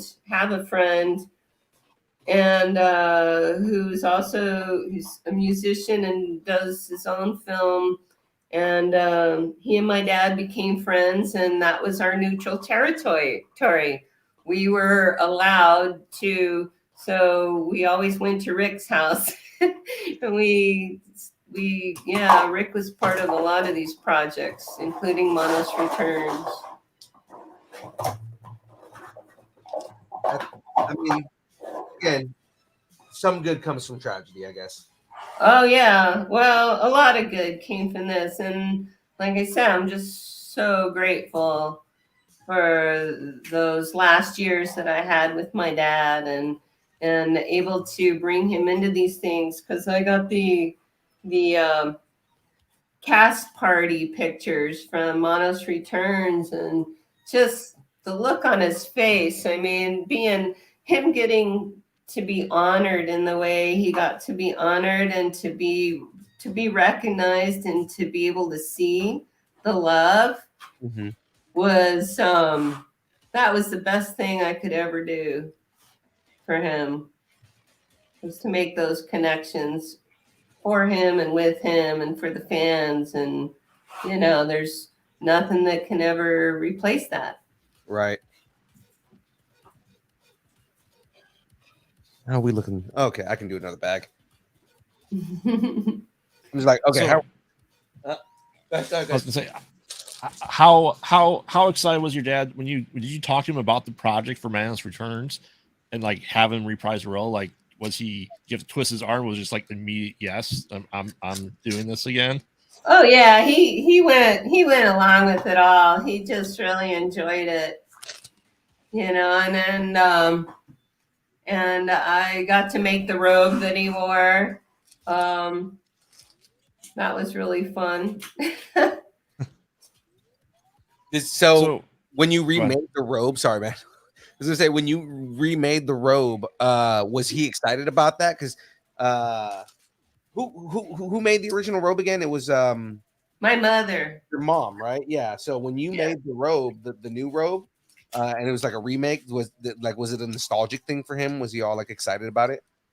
Oh yeah, because I mean, my mother, she was a really good seamstress, and as a Girl Scout, she was a Girl Scout leader, and my parents were practical, and learned a lot of practical skills. But my mother made most of my clothes, and she taught me how to sew. But I still remember my parents laying that black and red fabric out on the living room floor and designing it and creating it, and because she taught me to sew, when I started making the robes to sell, I say I make them just the way my mama made the original, which I do with French seams and all the quality that she taught me. And my dad didn't get to keep the original. I mean, when the film was over, everything happened so fast, and Hal took the painting home with him. He took the robe. I mean, from what I understand, his son still wears it for Halloween. I don't know if he did this year, but Hal wore the robe for Halloween every year, and he had that original painting hanging in his living room. So my dad not only didn't get paid, but he didn't even get his props back. Yeah. So that was part of my reason for recreating them, was to kind of give him that in that way, second generation. It's like, yeah, you didn't get to keep the original, but you created somebody who could make more, I guess. Right. Now, how involved were you with Rise of Torgo? Not really. It was all done remotely. I met David Roy online, and he said he's going to do it. And I'm just the kind of person, I'm an artist. I say yes to just about anything. I'm always willing to try something new. And he asked about that, and I was like, sure. But I can't say I'm proud of it. I don't want to say anything bad about him. I mean, it's a creative project, but I don't brag about it. Now, do the rights go to you? I don't know how the rights work, like, because this was public domain. With you making, this show and Manus Returns, did the rights revert to you? Not from the original. Not from the original. No, it's always in public domain, and that's what the Playboy article and stuff was all about. Was when Ben Solovey found the restoration, Hal's son Joe came out of the woodwork and started threatening to sue everybody and saying that Ben didn't have the right to do that, but it was in public domain. I mean, there's no records of him having any rights to it. And then he started harassing me, and he came after me saying that I needed to give him a percentage of anything I made that was Monos related. I mean, he wanted, and I'm like, really? Well, then give me the painting and road back, and then maybe we can have a discussion. Yeah, it sounds like he was just trying to capitalize on the popularity that came on it. Yeah, he had this idea that I must be like rolling, banking in on this stuff, and that's just so not true. Right. I live a very frugal life. I'm an artist, and I do the best I can, but I'm sure as hell not making money off of monos. I mean, I do it for the love. Right. Of monos. People aren't paying me to do podcasts. People aren't paying me to, I'm not making money on this. And even my book, I don't, I get a couple checks a year, but I can go out to dinner a few times, I guess, but Well, I mean, so anyway, he was trying, he's trying to bank on something that, it's just not there. Like I said, I mean, probably saw you've been keeping it alive longer, keeping the tradition up, going to these conventions. So you are the face. Well, and then, I had to say to him one time, I go, you weren't even born yet. I mean, his mother was pregnant at the premiere. Okay, so there you go. And like, there's he has no stake in it, aside from that, his dad. No, I mean, he's got more than I do. I mean, physical stuff. I mean, he's got the robe and he's got the painting, and I don't know where the staff is. I assume they have that too. Right. Well, I mean, but there's like no stake in it though, meaning that there's nothing that he wasn't involved in the creative process. He wasn't involved in. He didn't act in it or anything like that. He doesn't have any emotional connection with it. It's just more so that his father produced the movie, and now it's like, oh, okay, well, now that there's popularity, I want my cut, but it's like there's no cut. Yeah, and he could have been part of this all along, just the way we've drawn everybody else that I could find. I've invited everybody to be part of this. I want everybody to be part of this. I wish it was different, because for a while he and I had we were able to talk, and then it just, I don't know, somebody told him something, or I don't know what happened, but he just went to the dark side, I guess. He's just like, you can make money off of that. No, you can't. It's public domain, dude. Yeah, I mean, you can make money off of your own projects. Right. Sure, but not the original film. But yeah, he tried to do that, and if he had if he had any lawyer come after me, whether it was valid or not, I would have just gone, okay, fine, and just walked away and not done anything. Right. Because I'm not looking for any argument. I'm just, like I said, I'm doing this for the art and for the love of it. Right. Like, you do it because you love it, not because you're making any money on it. I mean, look at this little beast. Adorable. I wish she had a robe on. She's pretty cute. Oh, definitely. Well, I should get off. I gotta get going here. You were right. We did talk a lot more. I told you, like we end up losing track of time and everything like that. So, I mean, if you're gonna get going right here, go ahead and give everybody your what we call pluggables, but anything that any projects that you're doing, any upcoming shows, anything that you're involved in, any social media that you have, go ahead and feel free to plug anything that you're doing here. Yeah, well, check out my fan club on Facebook, Jackey Neyman Jones Fan Club, I think it's called, and then Dumb Industries, Dumb-Industries. That's where my classes are, and I'm going to be getting a lot more involved with that. We'll be doing Password on Tuesday. Password with Mary Jo Peel. So that should be like a great deal of fun. And I don't have any dates set for any conventions. I just have a list of conventions and I need to contact people, but I'm ready to get out and travel again. It's been a couple of years and I really love doing the cons. And yeah, so that's the big ones right now. I mean, you can follow everything I do on my fan page, and including my art and what I'm doing with the co-op. And I just got a whole lot brewing right now. Just, a lot of things in the brewing stage. Right. I mean, we're definitely going to be closely watching for Monos Chronicles because I definitely need to check that out when it comes. Absolutely. Yeah, I'm really looking forward to that. I'm feeling strong and healthy and feel really good. I'm ready to do some more filming. I really want to see where the story goes. Yeah, it looks fun. It looks well produced.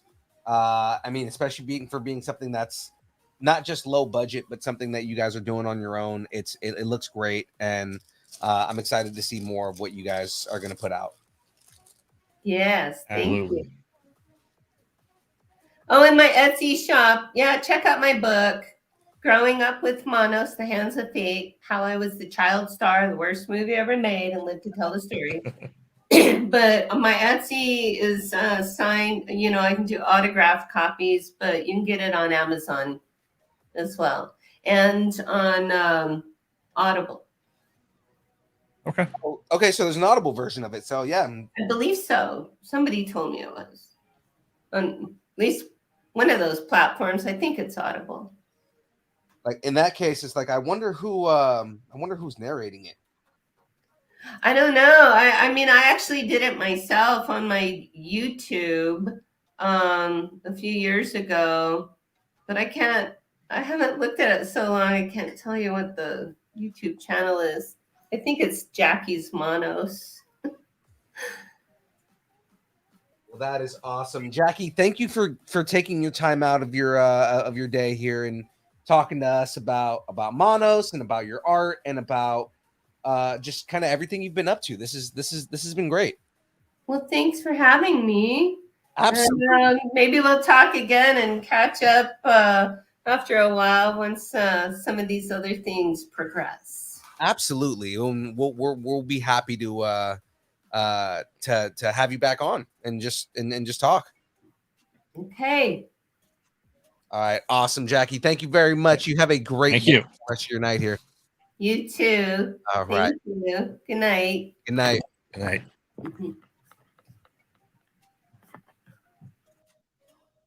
Well, that's awesome. Yes. Dude. That was great, man. Like it was definitely a lot better than I thought it was going to be. Because I felt unprepared, and then every time we do an interview, man, I always feel super unprepared until I do it, and it's like I'm way more prepared than I thought I was. That's fair.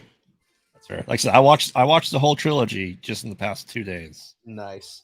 Like I do a crap ton of research, and then I forget that I've done a crap ton of research. Yeah.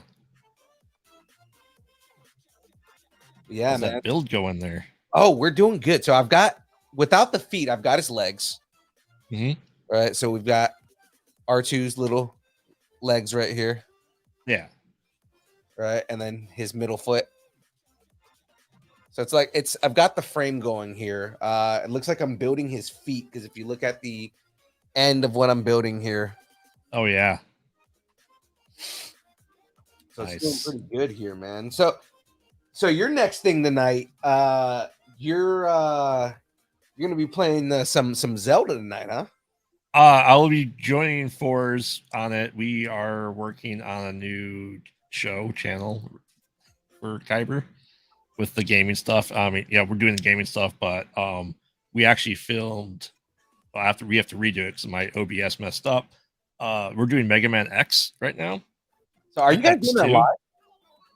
Not doing it live. Not yet.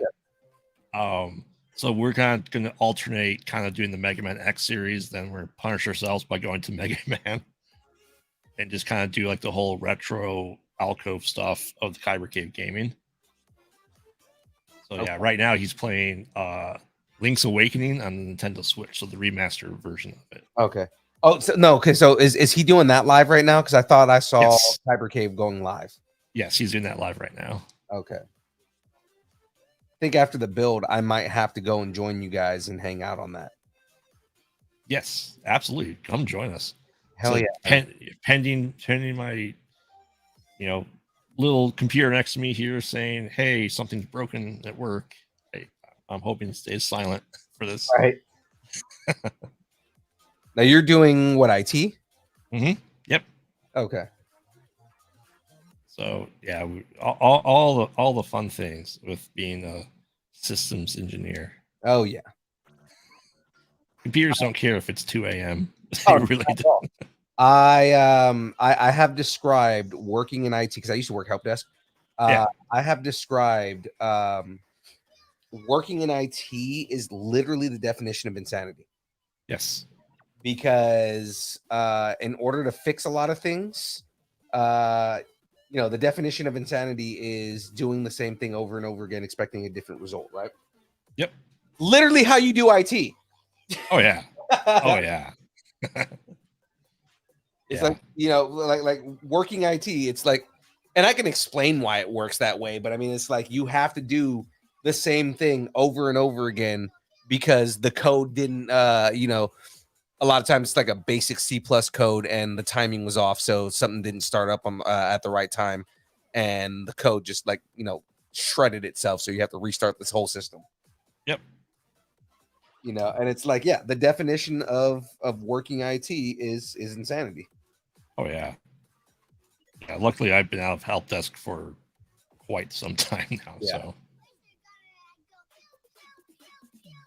But yeah, it's pays the bills. That's all I can say. If I could do this all day, every day, I absolutely would. Oh yeah, no. If I could build Lego and talk to people and play video games and just podcast all day, that would be the ideal work situation. If I could just go and just interview people all day, I would be happy.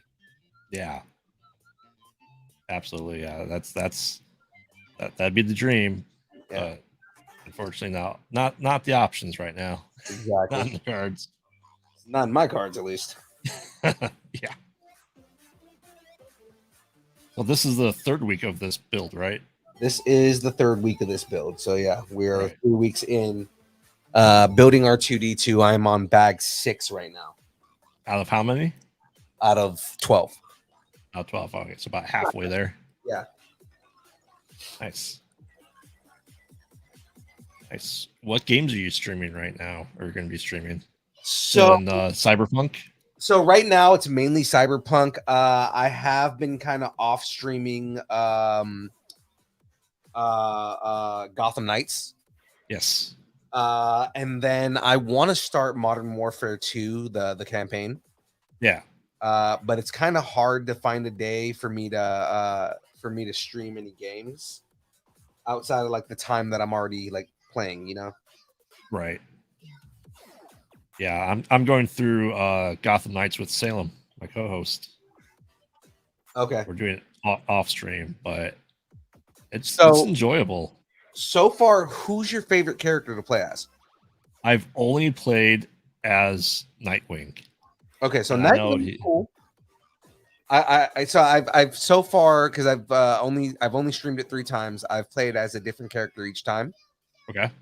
The next time I play, I'm gonna play as Tim Drake. Okay. But I started with Nightwing, and so far he's probably my favorite character to play with. I mean, I've been reading a lot of lists. People are like, oh, he's the worst one to play, and I'm playing it. I'm like, I have no issues with this. Yeah, because I feel I played with Red Hood, and he's really slow, but he's really strong. Yeah.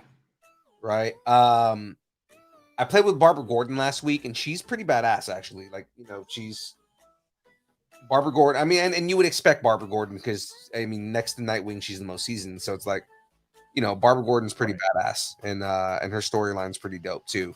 I've heard that she plays most like Batman from the Arkham series. Would you say that's accurate?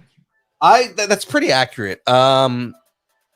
I know that Tim Drake though is the only one so far that I've seen because I don't know if you've gotten into the RPG element of the game. Yeah. Yeah, so I I realized like when you start off as a character, you know before you go out on the night, you can give them like kind of like a baseline. Yeah. And I did Tim Drake's baseline, and he's the only one that I've seen so far that has Batman's so you know how like none of them can perch and like tie anybody up, like how Batman did in the Arkham game. That's one of the first things you unlock with Tim Drake.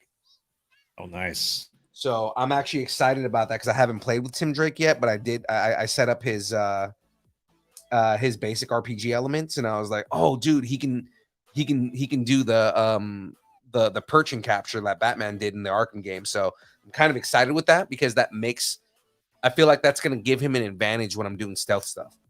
Oh yeah, like the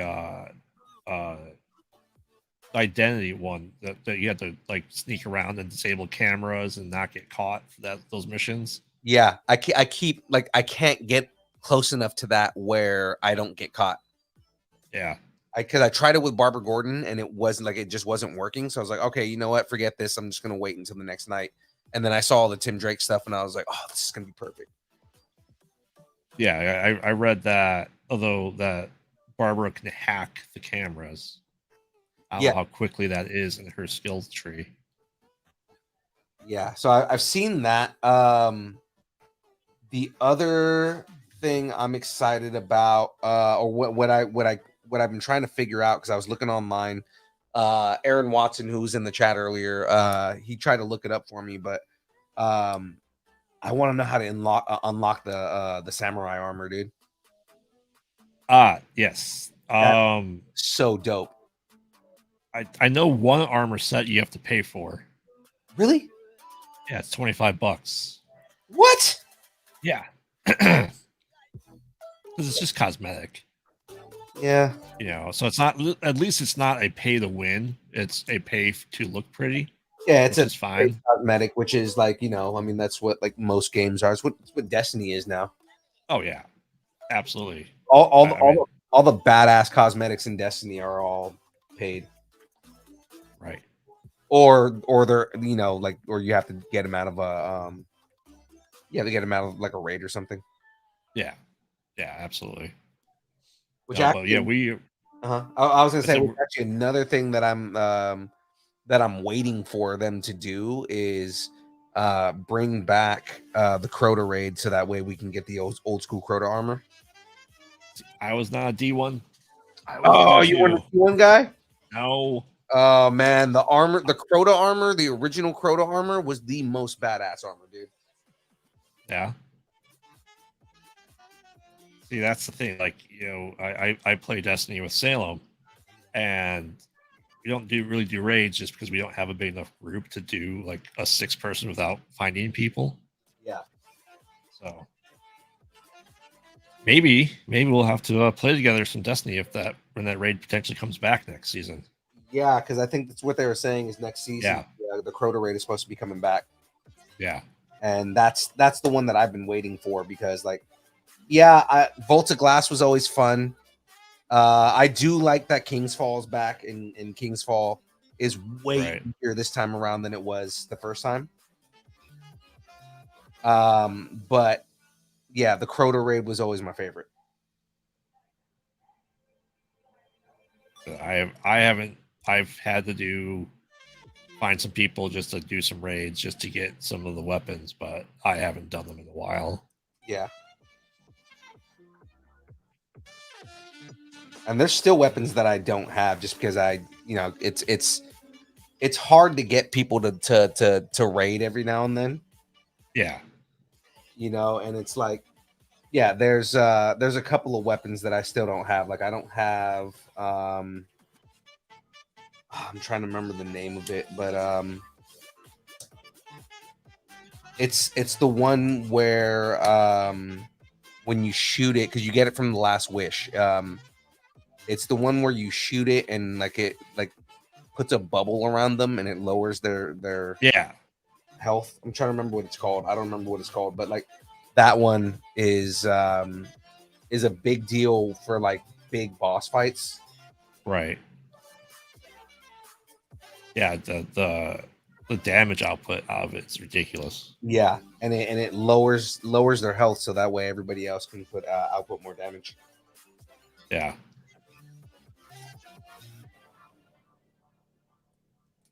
So you're going to stream. You said probably then Gotham Knights. And what's your plans for after Gotham Knights? Once Gotham Knights is done, I mean, you know, it's kind of really because right now is game season, so like more and more games are coming out. Right. Once like I finish all the campaigns for different games that are out there, I'll probably go into like alternating between Destiny and Modern Warfare. Okay. Yeah, I mean, I'll definitely join you for probably some Destiny audio, probably only for that for me. But oh, no worries. Yeah, even probably if it's audio only, we probably get Salem involved too. Yeah, yeah, because it'll be audio only for you guys. It'll just be my face, right? That's we're okay with that. We that's our podcast is not not video right now. Right now, yeah, it's fine. Everybody's seeing your face. I don't want anyone to see mine. Exactly. Yeah. Right. I mean, obviously, I'm here, so right. I don't have a problem with it. You gotta share the beard, don't you? Exactly. I mean... gotta share in the beard love. Yes. Because I mean, I was gonna say, ladies and gentlemen, I don't know if you can tell and if you've been watching, but that beard is magnificent. Look at it. It is beautiful. I once in my life had a beard that long. It was after I got out of the army, and it was when I met my wife, current wife. Yeah. Well, I say current wife like I ever had another wife. This is my only wife, so. It will be. And will be. Exactly. That's the plan. Right? Yeah, I've had the beard like this for I think the pandemic hit, and I go, you know what? I'm also a brewer. I should just grow it out completely. Right. So, I mean, this has been trimmed down though 3 or 4 times already, just to stay at this length. Oh yeah. So I had trouble. when it got long because I have cowlicks on the side of my face too. Okay. So where I started having trouble was like I would get these hurricanes on the side of my face and my beard just kind of like go all over the place. And it kind of became a pain in the butt after a while. I actually ended up shaving it because I went to EDC in Vegas, and I was like, okay, well, it's about to be like 100 degrees, and I don't want to walk around with a giant rug on my face, so I ended up shaving it when I went to EDC, which my wife cried. Yeah, I've trimmed it down with my kids before when they were really, really young and they didn't know who I was. Yeah. Clean shaven though, it's never going to happen again. No, not my choice. Exactly. Like I do not plan on ever being clean shaven again. I shaved my face enough when I was in the army. I don't need to shave my face anymore. Yeah, I think there was a 2-year period where I didn't have facial hair, and that's when I was a manager at Arby's way back in the day. Okay. Because they didn't allow facial hair. Really? Yeah. Well, I guess that makes sense. You don't want hair in your roast beef sandwich. Right. Right. But when I left there, I was a teenager, and I started working at a bank, and like, oh, you can grow facial hair. I go, done. Yeah. Give me a week. Like, all right, I'm going to show you guys the most magnificent beard face in existence. I mean, I can tell you the story that when I was working at Arby's, I would, if I did a double shift, they'd make me shave in the middle of the shift just because. Yeah, 5 o'clock show, big time, easily. So they have to shave twice a day. God, I had to. I don't know if I told the story while you've been on, but I once had to. I had to write a MLA format essay on the importance of shaving in the Army. Oh wow! Because I went to PT in the morning without shaving my face because the idea was, I wanted. There was a reason why I didn't shave my face before PT because I was just like, it was something about my face.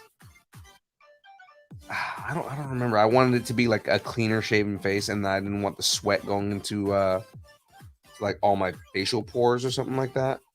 Right. So I waited to shave until after PT, and that morning also happened to be a morning where I got sick, and my platoon sergeant was pissed because, or my platoon sergeant was pissed because he was like, "So what you're saying is you want me to allow you to go to clinic, but you just decided to show up and not shave your face." Wow. And I was like, "Fuck." And he goes, "Yeah, so you can go to clinic, but I want it was like a 2-page essay, MLA format on the importance of shaving in the Army." Wow. Crazy. He was also like a massive douchebag, but yeah, sounds like it. Sounds like it.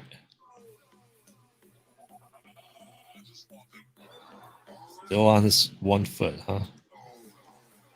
Yeah. All right. How many pieces is build? I think it's like 2,400 total. Oh wow. Let me see. This build is 2314. Wow. Yeah. One of the early jokes in this show was how fast I get through these builds, because they would be like, "Oh yeah, no, Phil gets through these so damn fast. He's by the time we're done with the conversation, he's moving on to another bag." Right. I mean, you have a good system. I mean, my kids' Legos, they just dump them, open all the bags up, dump it into a pile, and then go from there. And that's what's funny is like a lot of the people that I talk to when we're doing these, that's what they always say that they do. Is like, I usually just dump everything out and just go from there. It's like, yeah, no, I go by bag because the instructions go by the bag. So Right. I go by the bag, and then I install I separate all the pieces so that way I can go, like, when I need a piece, then I know where that piece is. Right. And it makes it easier for me to get through. So then you can see, like, I'm going through that foot, but then I have all these pieces laid out right here. Yep. All by what piece it is. Yeah. Have you run into any with my kids set? I have found occasionally they don't give you the entire book anymore. I haven't run into that yet. It's like, oh, here's bags 1 and 2. For bags 3 and 4, scan this QR code and put it on your phone. I haven't. I don't think they do that with the bigger kits, because I mostly do big kits. The only one that I've run into where I needed to do something with the QR code was one of the small Mario kits. That's interesting. Yeah, because they have these small Mario kits, and that's one of the cool things about this is, there's a QR scanner that you can do. Whether there's the QR code on here, and I mean, like, on the book, you can see right there on the bottom there's a QR code, and you can pull up the digital book for everything, but I like doing the traditional book, right? Yeah. With that, I mean, I can pull up the Lego app right there, Lego Builder, Yeah. and I can pull up any instruction manual in here. Really? Yeah, including like old school sets. So you So, could like, build a spaceship, is what you're saying? yeah, I could actually. And you know what's funny? As somewhere in my mom's garage, I have the OG spaceship set. Nice. Right. So like if I ever find that thing, you know, I can always pull that out and like see you have like all these old kits right here. And some of them are so old they don't even have pictures. Wow. So never had a Lego set my entire life. So except for one that's I happened to win last week, Tuesday. Yeah, which I'm sorry I haven't done out yet. I literally sitting right next to me right here. And it's mainly because you know I got sick, so I kind of hard for me Yeah. to go out and I can't really do it while I'm working, so my schedule gets kind of crazy. Right. There's you're gonna get a special little sketch with it when I get it. Nice. But what really sucks is how the stuff that I like the places that I need to go to and that I need to use are always only open and closed while I'm working. Yep. You know, so it's like everything I need to do is only open from like 9 to 4 and I work 8 to 4:30. Yep. And it's like it's really annoying because it's like right. There's things I need to do that I can't do because I'm working and like sometimes I try to bring stuff with me while I'm at work because if I have downtime, then I can go and try and do it. But that doesn't always work out. Yeah. I've always, for the past 15 years of doing IT, I've been lucky enough to start pretty early in the day. Yeah. So I used to get up at 4 in the morning to go to Chicago every day. Oh, wow. So I was usually by Chicago at like 6 a.m. So you were working like in Shawtown. Oh yeah. Yeah. Down in the loop. Yeah. Downtown. Yeah. Yeah. I was there for a number of years. I worked in downtown San Francisco for a good amount of time too. How's the public transit down there? Public transit's actually really good in San Francisco.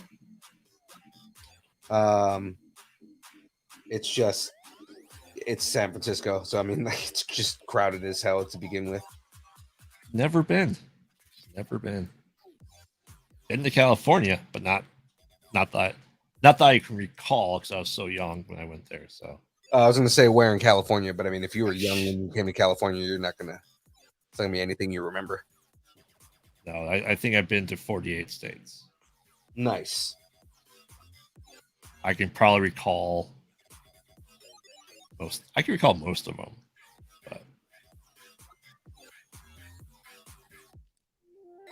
But what states haven't you been to? Alaska and Hawaii. Oh, dude, you gotta go to Hawaii. I mean, yeah, I don't like the heat. Oh, that's But, damn it. I don't know why I never thought of that. Tyler just said, dude, if you want, Phil, just give it to me and I can mail it for you. Like, why did I not think of that? Tyler does everything for me. Like, why did I not think, dude, I can just have him mail it for me? And now I feel like an idiot because I'm just like, why did I not think of that? Yeah, I have to get a hat from you guys at some point too. I'm just gonna wear a hat just to stave off my ring light from my bald, shiny head. Yeah, because I have your shirt sitting right next to it too. So I'm just like I gotta send all that out.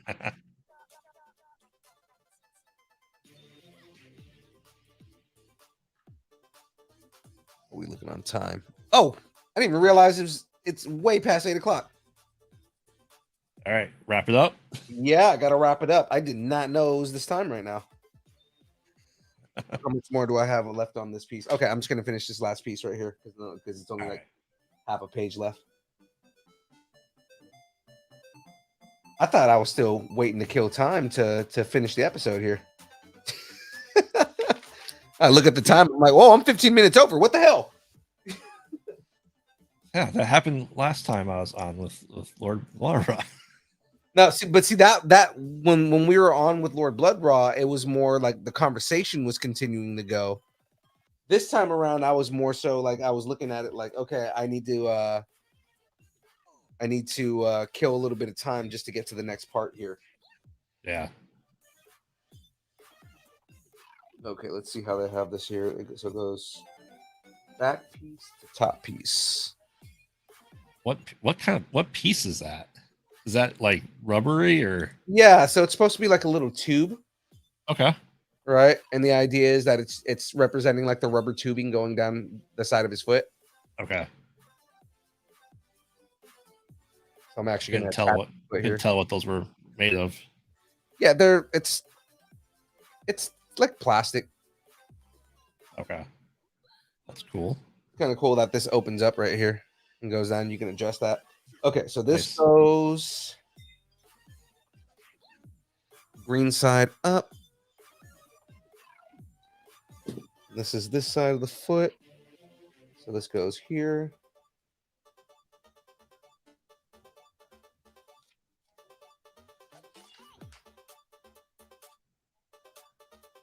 That's an easy secure. All right.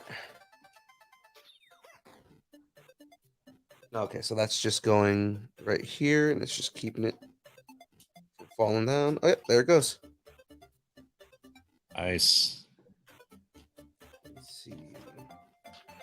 Yep, this is the last piece, and then this foot is done. So, one of these, two of these, and two of these guys, and then we will continue this next week. Did you have on next week? Oh, you know what? We will not continue this next week because we are not doing a show next week because it is Thanksgiving. Turkey Day. It is Turkey Day. We are going to be spending time eating turkey into a coma. Well, what else are you supposed to do? That's the American way. Exactly. Because Merca. Right.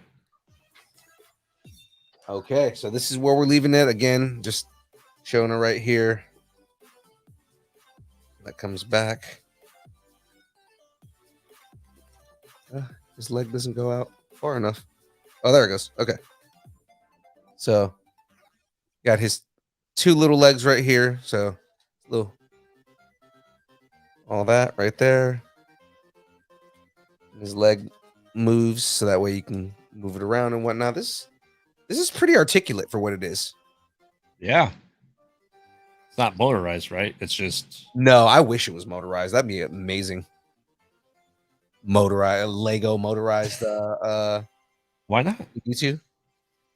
It's almost like they had it called the Erector set in the 90s. All right. I do know that there is a eventually when we get to it, there is a mini Luke Skywalker lightsaber. Ooh. That pops out of it. So yeah, the idea is you can pop out the lightsaber. He had his hands articulate, so like he's got like the little hands right here. Yeah. Right. And all that kind of stuff. But yeah, he's got a lot of like small little Easter eggs. The head is supposed to swivel and move and everything like that. Like I said, the idea is that his oh, that's how it works. Okay. The idea is that his he's got the lightsaber in his head from Jedi. Yeah. And Tyler, duh. Time flies when you're having fun. Food coma, my fave. That's exactly where we're gonna be a week from now is not doing this show in a turkey coma. So, ladies and gentlemen, that is it from us this week.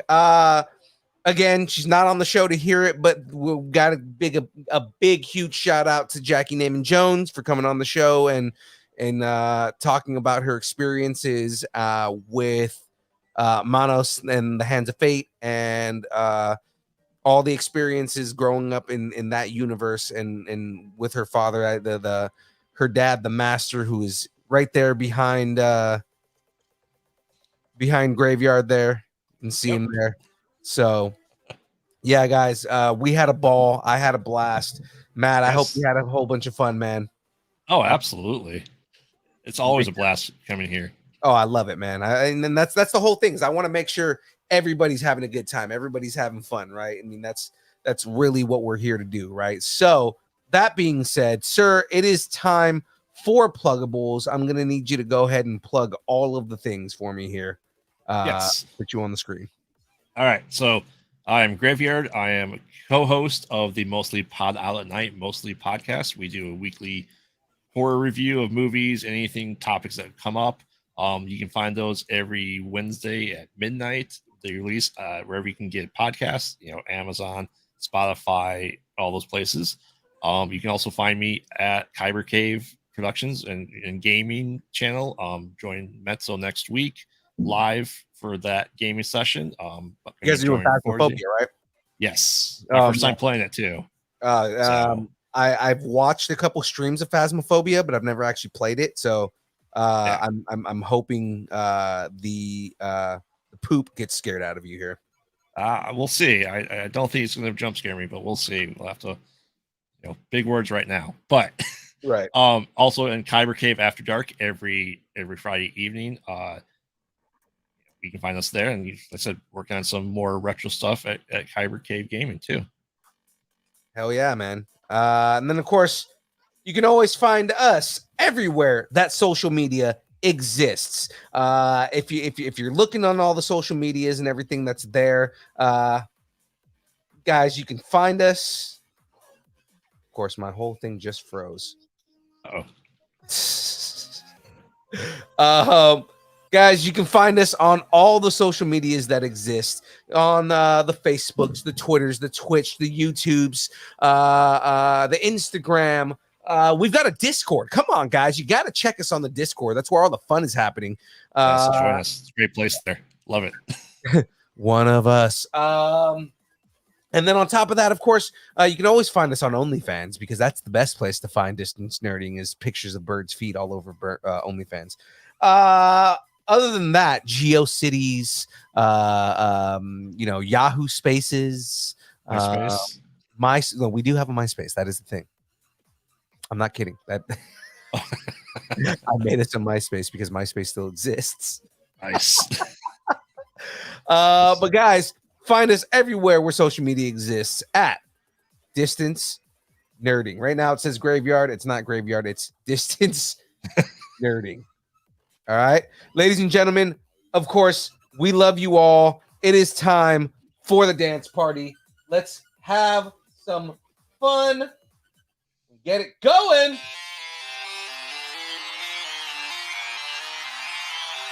All right.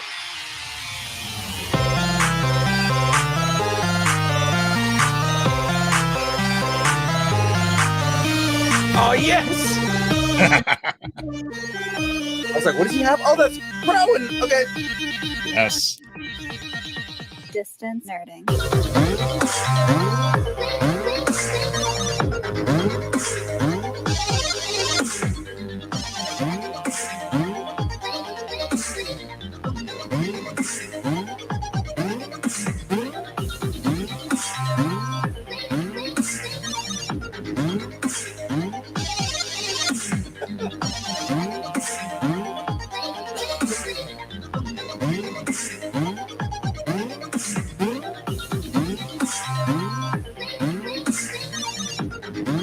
Now you're just teasing me. Exactly what I'm doing.